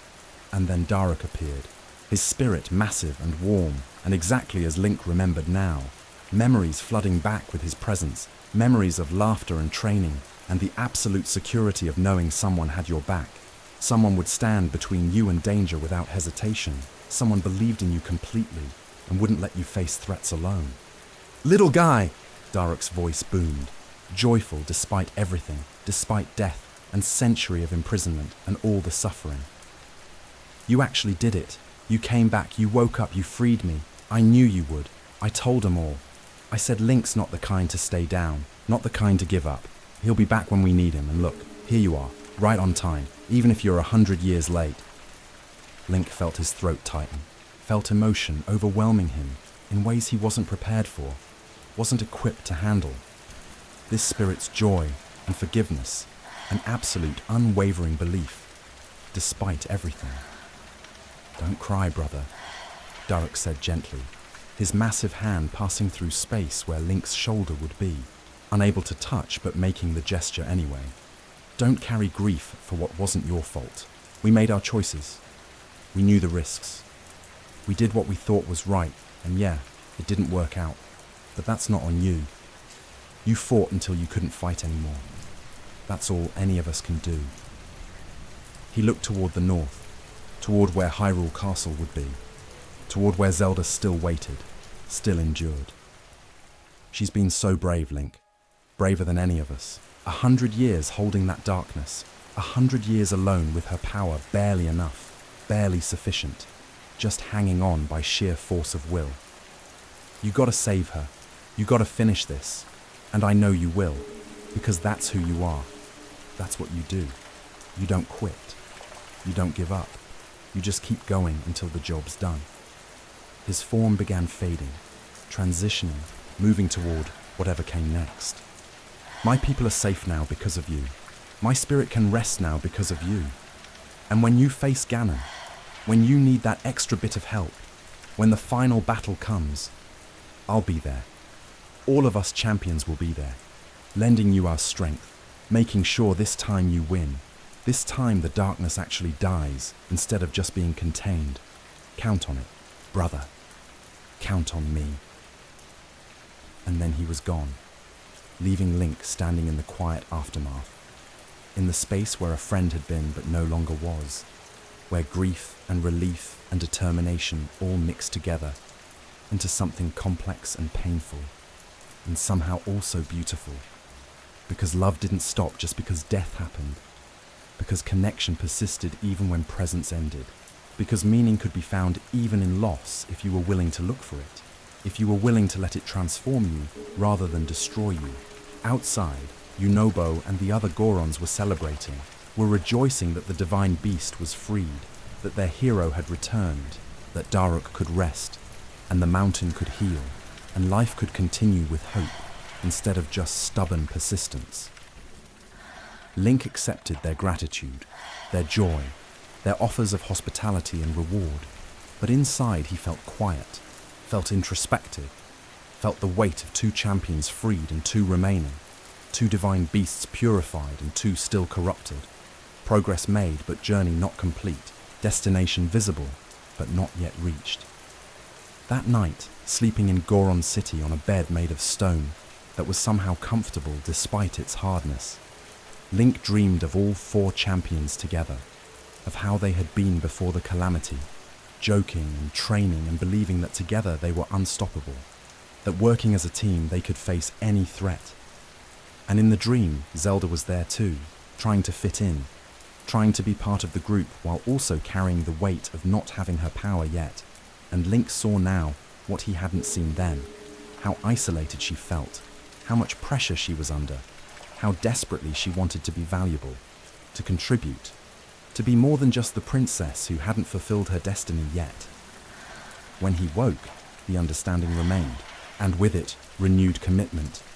2 more divine beasts, then the Master Sword, then the castle, then Zelda, and then, hopefully, peace. For her, for Hyrule, for all the people who deserved better than constant survival, who deserved to live instead of just not dying, who deserved hope fulfilled rather than just hope deferred. 2 down, 2 to go, and Link was ready, ready to continue, ready to finish what had been started, ready to save her. The pattern continued, as patterns do, with variations that made each repetition unique, but fundamentally similar. Varmedo came next, the divine beast of the Rito, soaring above the Tabantha region, where wind was constant and cold was relentless, and the sky stretched vast and unforgiving. The Rito were a people of flight, of grace in aerial movement, and their divine beast reflected this, existed in constant motion through 3-dimensional space that made approach challenging, made boarding require timing and courage and absolute commitment. Revali's spirit, when Link finally freed it, was complicated in ways the others hadn't been. There was pride there, wounded pride that even death and a century hadn't quite softened. Pride that he had been the greatest archer, the finest flyer, the most skilled of the champions, and yet he had failed, had been trapped, had needed rescue from someone he had considered beneath him in skill if not in role. But underneath the pride was something else, something softer. Respect, reluctant but real. Acknowledgement that Link had done what Revali himself couldn't, had persisted where Revali had fallen, had succeeded where Revali had failed. "Don't get cocky," Revali's spirit said, arms crossed even in death, even as a ghost. "You freed the divine beasts, yes, but the real challenge is still ahead. Calamity Ganon won't fall as easily as its blights did. You'll need more than luck and determination. You'll need perfection, and..." He paused, seemed to struggle with something. "You'll have my help when the time comes. Not because I owe you, but because Zelda deserves better than to spend eternity holding back darkness. So don't mess this up.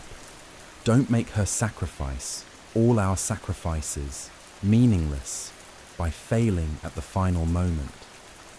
And then he was gone, leaving Link standing on the divine beast's back with wind rushing past and the sky opening up in every direction, and the sense that he was approaching completion, that the end was visible even if not yet reached, that the final acts of this long drama were beginning to take shape, to move from potential to actual, from possibility to inevitability. Varnaboris was last, the divine beast that wandered the Gerudo Desert, where heat and sand and endless exposure tested everyone who travelled there, where the Gerudo themselves thrived through adaptation and strength, and absolute refusal to let harsh environment determine their fate. Urbosa's spirit, when freed, was warm despite death, was maternal despite being a warrior, was everything Link remembered about her, fierce and kind and utterly certain that he would succeed, that he could do what needed to be done, that the boy she had watched grow into his role would become the hero who saved them all. "You've grown," she said, studying him with eyes that saw more than just physical presence. "Not just stronger, though that too, but wiser, more integrated, more yourself. The boy I knew was talented but uncertain, capable but not confident, powerful but not yet aware of his own power. The man standing before me now. You've earned what you have. You've paid for your strength with suffering, paid for your wisdom with failure, paid for your certainty with doubt overcome. That's how it works. That's how anyone becomes truly capable, not through easy victories, but through difficult lessons." She moved closer, her spirit seeming more solid than the others had been, more present. "Zelda loves you," she said simply, "has loved you for longer than either of you acknowledged, longer than was probably wise given your roles, your responsibilities. But love doesn't ask permission, doesn't wait for convenient moments, doesn't care about propriety or protocol or any of the things that make life manageable and predictable. When you free her, when this is over, don't waste time. Don't let fear or duty or anything else prevent you from being honest about what you feel. Life is too short, too precious, too uncertain to spend it hiding from connection, from vulnerability, from love." Her form began to fade, but her final words hung in the air like a blessing. "You're ready now. The divine beasts are freed. The calamity is weakened. All that remains is claiming your sword and facing the final darkness, and you will succeed. I know this because I see who you are, see what you've become, see the determination and love and absolute refusal to fail that drives you. Ganon doesn't stand a chance against that. Neither does fear or doubt or anything else that might try to stop you. Go, finish this, save her, and then live, both of you. Live the life you've earned, the peace you've fought for, the future you've made possible." 4 champions freed, 4 divine beasts purified. The calamity weakened but not destroyed, contained but not defeated. waiting in that castle for the final confrontation that would determine everything, that would end a cycle that had repeated across ages or break it permanently, that would save Zelda or doom her, and through her doom all of Hyrule to continued suffering, continued darkness, continued existence in the shadow of catastrophe. The Korok forest was hidden, was protected, was difficult to find unless you knew where to look and how to navigate through mist that confused direction, and trees that seemed to move when you weren't watching. But Link had been there before, had walked these paths in a previous life, and something in him remembered even if his conscious mind didn't fully recall. Some deeper awareness that guided him through the confusion, through the protection, into the heart of the forest where the great Deku tree stood, ancient and enormous and patient in ways that made human timescales seem like brief flickers of irrelevance.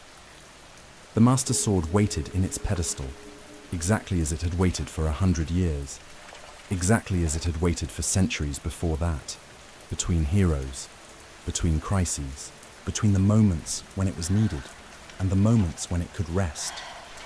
The blade glowed with soft blue light, recognition or anticipation, or simply response to Link's presence, to the one who had wielded it before, who would wield it again, who was returning not as the person who had held it a century ago, but as someone new, someone shaped by suffering and growth, and the particular wisdom that comes from failing and recovering and refusing to let failure be final. Link approached slowly, feeling the weight of the moment, the significance. This wasn't just claiming a weapon. This was accepting everything that came with it, all the responsibility and burden and destiny and choice that the sword represented. The great Deku tree watched in silence, ancient eyes seeing more than surface, understanding more than words could express, bearing witness to a moment that would determine so much, that would set in motion the final acts of a story that had been unfolding for far longer than Link had been alive. He grasped the sword's handle, felt it respond to his touch, felt recognition flow between blade and wielder, weapon and warrior, tool and hand that would wield it.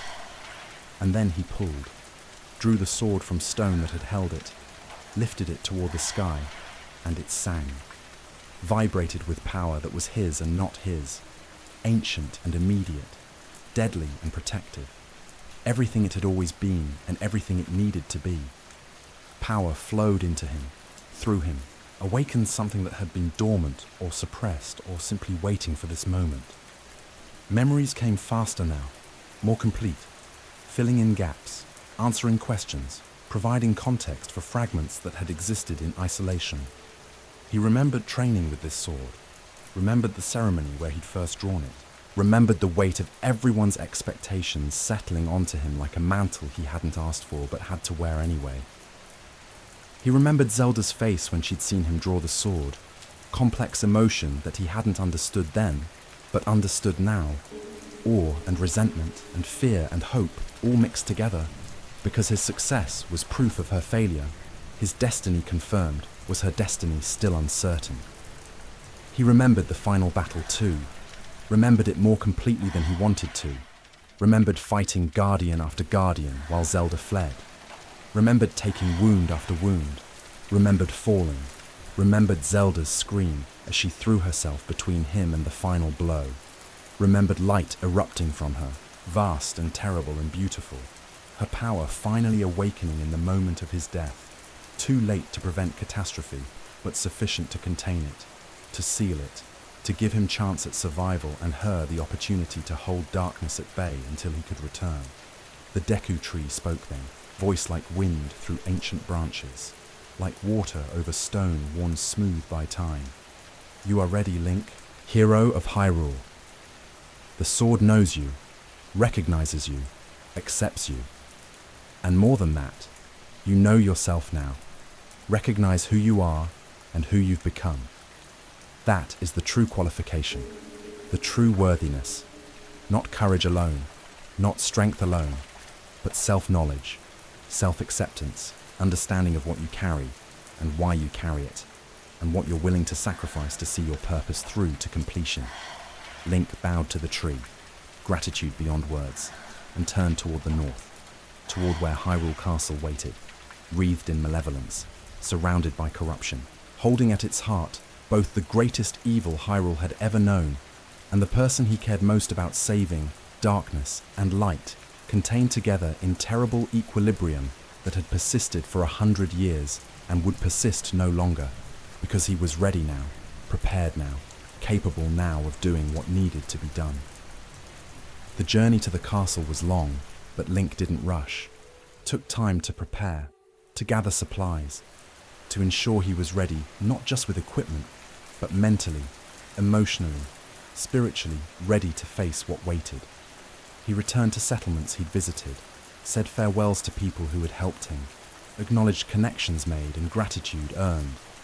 He stood at the ruins of what had been Castletown, looked at what the calamity had destroyed, at the lives interrupted and the future stolen, and the century of suffering caused by failure, by the inability to stop darkness when it mattered most. But he also saw signs of persistence, of life continuing, of people refusing to give up despite everything.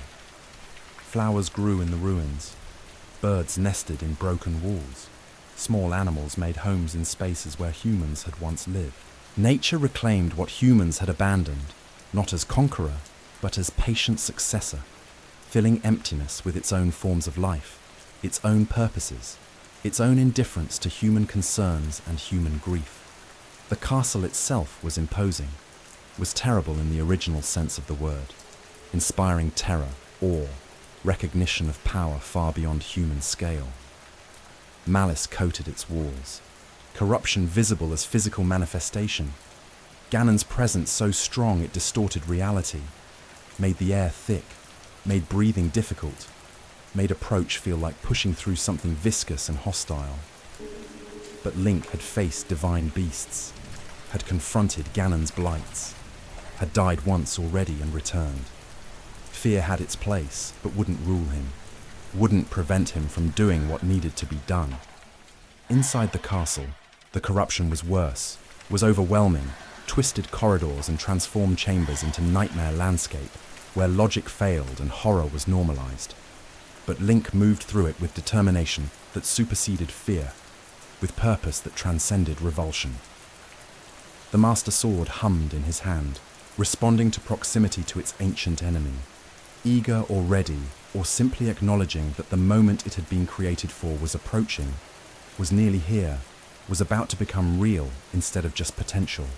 He fought through guardians and monsters and corrupted creatures that had once been something else, fought not with hatred, but with grim necessity, with acknowledgement that these things had to be removed, had to be destroyed, had to be cleared from the path between him and his destination, and always moving deeper, higher, closer to the sanctum where Ganon waited, where Zelda held on, where the final confrontation would happen, where everything would be decided.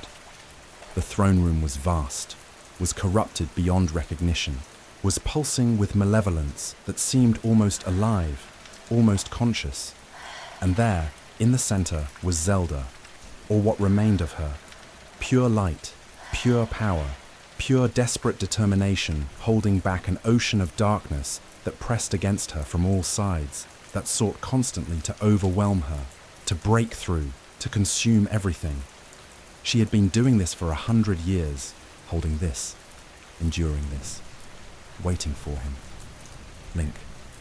Her voice reached him, strained but still recognizable, still her despite everything. You came. You're here. I knew you would come. I knew you wouldn't abandon me. Please, please end this. I can't hold it much longer. I'm so tired of holding on, of fighting, of existing in this state between life and death, light and darkness. Please free me. Please finish this.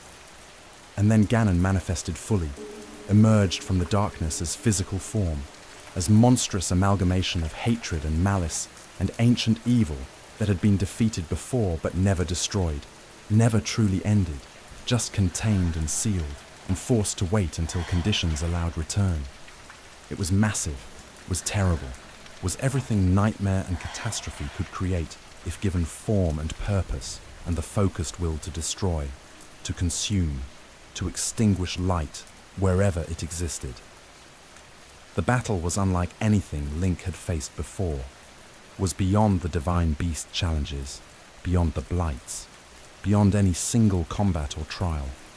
This was fighting against evil itself, against corruption given form, against the culmination of a cycle that had repeated across ages. The Master Sword sang in his hands, was eager now, was active participant rather than just tool, was weapon that had been created for exactly this purpose, this enemy, this moment. Link fought with everything he had learned, everything he had recovered, everything he had become.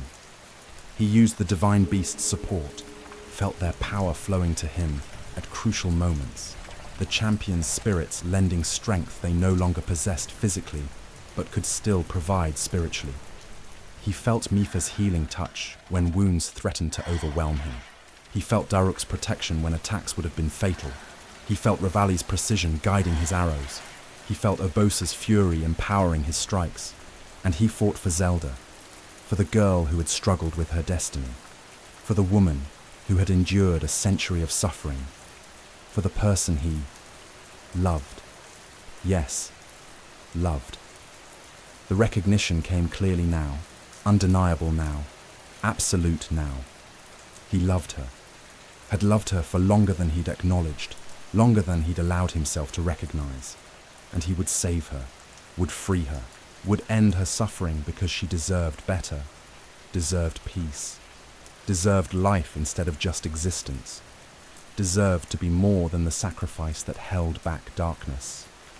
The final blow came not from strength alone, but from conviction, from absolute certainty that he would succeed, that Ganon would fall, that this cycle would end here, now, today, by his hand, by his will, by his refusal to accept any other outcome. The Master Sword pierced Ganon's core, and the ancient evil screamed, thrashed, tried to reform, tried to persist, tried to do what it had always done: survive, wait, return.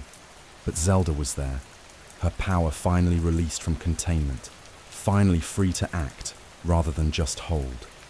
She joined her light to his strike, her power to his blade, and together they didn't just defeat Ganon, didn't just contain him, didn't just seal him away, they destroyed him, ended him, purged him from existence with finality that the cycle had never achieved before, that prophecy had never predicted, that hope had barely dared imagine. Silence fell, sudden and complete, the absence of malevolence so profound it was almost painful, almost incomprehensible after so long in its presence. And then the corruption began draining away, disappearing, reality reasserting itself, the castle slowly, gradually, beginning to remember what it had been before, what it could be again. Link turned to find Zelda. Not light, not power, but person, solid and real and present for the first time in a century. She stumbled, fell, and he caught her, held her, felt her weight that was physical and real and immediate, felt her breathing, felt her heart beating, felt her alive in ways she hadn't been allowed to be for so long. She looked up at him with eyes that were green, were clear, were human and vulnerable, and exhausted beyond measure. "Link," she said, and her voice broke. "You saved me. You actually saved me, I thought. I was so afraid that I would run out of strength, that I would fail, that the darkness would break through and destroy everything, everyone. But you came. You freed the divine beasts. You reclaimed the Master Sword. You defeated Ganon. You saved me." "I couldn't leave you there," he said, the words simple but carrying everything he felt, everything he'd been unable to say before. "I couldn't let you suffer alone anymore. I'm sorry it took so long. I'm sorry you had to wait." She shook her head, tears streaming down her face. "Don't apologize. Don't carry guilt for things beyond your control. You did everything you could, everything anyone could have done, and more than anyone should have had to do. And now..." She looked around at the castle, at the corruption fading, at the light returning, at reality healing itself. Now it's over. The calamity is defeated. The cycle is broken. Hyrule can begin again. We can begin again. They sat together in the ruins of the throne room as sunlight began filtering through gaps in walls, as the castle settled into peaceful stillness, as the world outside began to understand that something fundamental had changed, that the darkness that had haunted Hyrule for a century was gone. Truly gone. Finally gone. Link, Zelda said softly, looking at him with expression that was open, vulnerable, honest in ways she'd never been allowed to be before. I need to tell you something. Something I should have said before the calamity, before everything fell apart, before 100 years passed and made everything more complicated. I know, he said gently. I know. And Zelda, I feel the same way. I have for longer than I realized, longer than I let myself acknowledge. We don't have to hide anymore. Don't have to be just princess and knight, just light-bearer and hero. We can be Link and Zelda, just two people who care about each other, just two people who want to live, to be together, to build something new instead of just preserving something old. She smiled, truly smiled, joy and relief and hope all visible in her face, and she leaned against him, let herself be held, let herself be vulnerable, let herself be simply person rather than symbol, simply Zelda rather than princess or sacred power, or anything except herself. They stayed there for a long time, in the ruins that were already beginning to feel less like ruins and more like the foundation for something new, something better, something that would rise from catastrophe not unchanged but transformed, not restored but reimagined. And as light spread across Hyrule, as people emerged from homes and settlements and hiding places, and looked up to see the castle no longer wreathed in malice, no longer pulsing with corruption, understanding spread too, understanding that it was over, that the calamity was defeated, that they could begin the long process of rebuilding not just structures, but lives, not just civilization, but hope, not just existence, but future. In the days that followed, Link and Zelda traveled Hyrule together, visiting the settlements, the cities, the people. They saw the Zora rejoicing that Vah Ruta was free, that Mipha could rest. They saw the Gorons celebrating that Vah Rudania was purified, that Daruk's legacy was honored. They saw the Rito grateful that Vah Meadow had been reclaimed, that Rivali's pride was justified. They saw the Gerudo acknowledging that Vah Naboris served its true purpose again, that Urbosa's sacrifice had meaning. And everywhere they went, people looked at them not with worship or awe, but with gratitude and relief and the beginning of joy, with understanding that life could continue not just as survival, but as actual living, with belief that tomorrow might be better than today instead of just another day of careful persistence.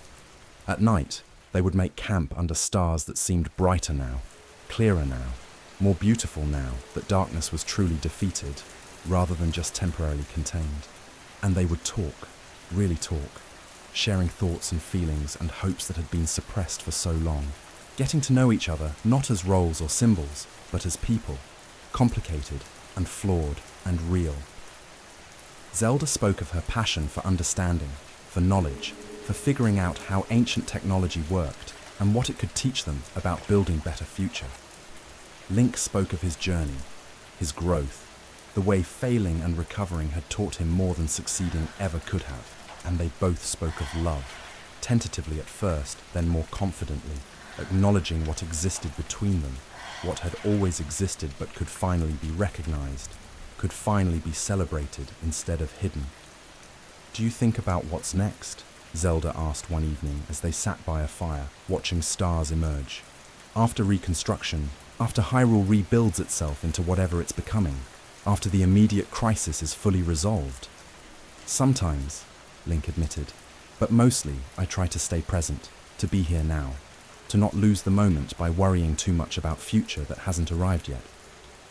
"Wise," she said with a smile, "though perhaps not surprising. You were always better at being present than I was. I was always planning, always thinking ahead, always worrying about what came next.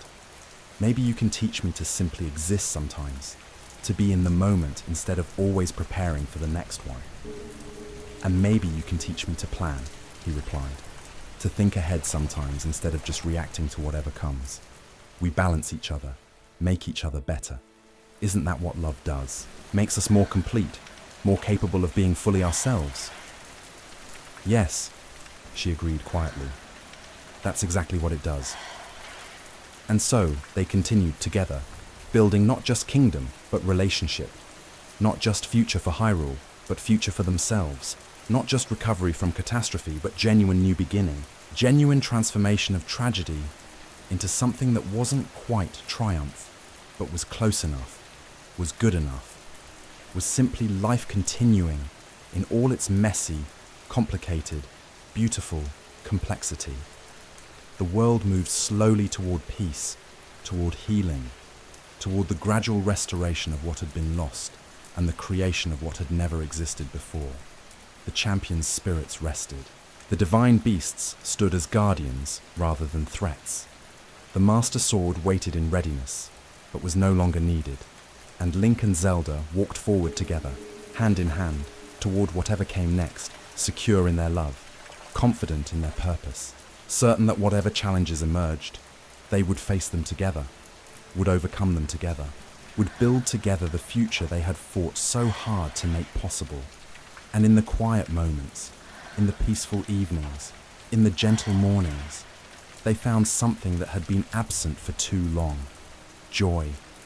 Simple, uncomplicated joy. The kind that comes from surviving what should have destroyed you, from loving what you thought you'd lost, from being alive when you expected to be dead, from having future when only past seemed certain. Hyrule lived. Zelda lived. Link lived. And that, more than any prophecy or destiny or grand cosmic plan, was enough. Was more than enough. Was everything.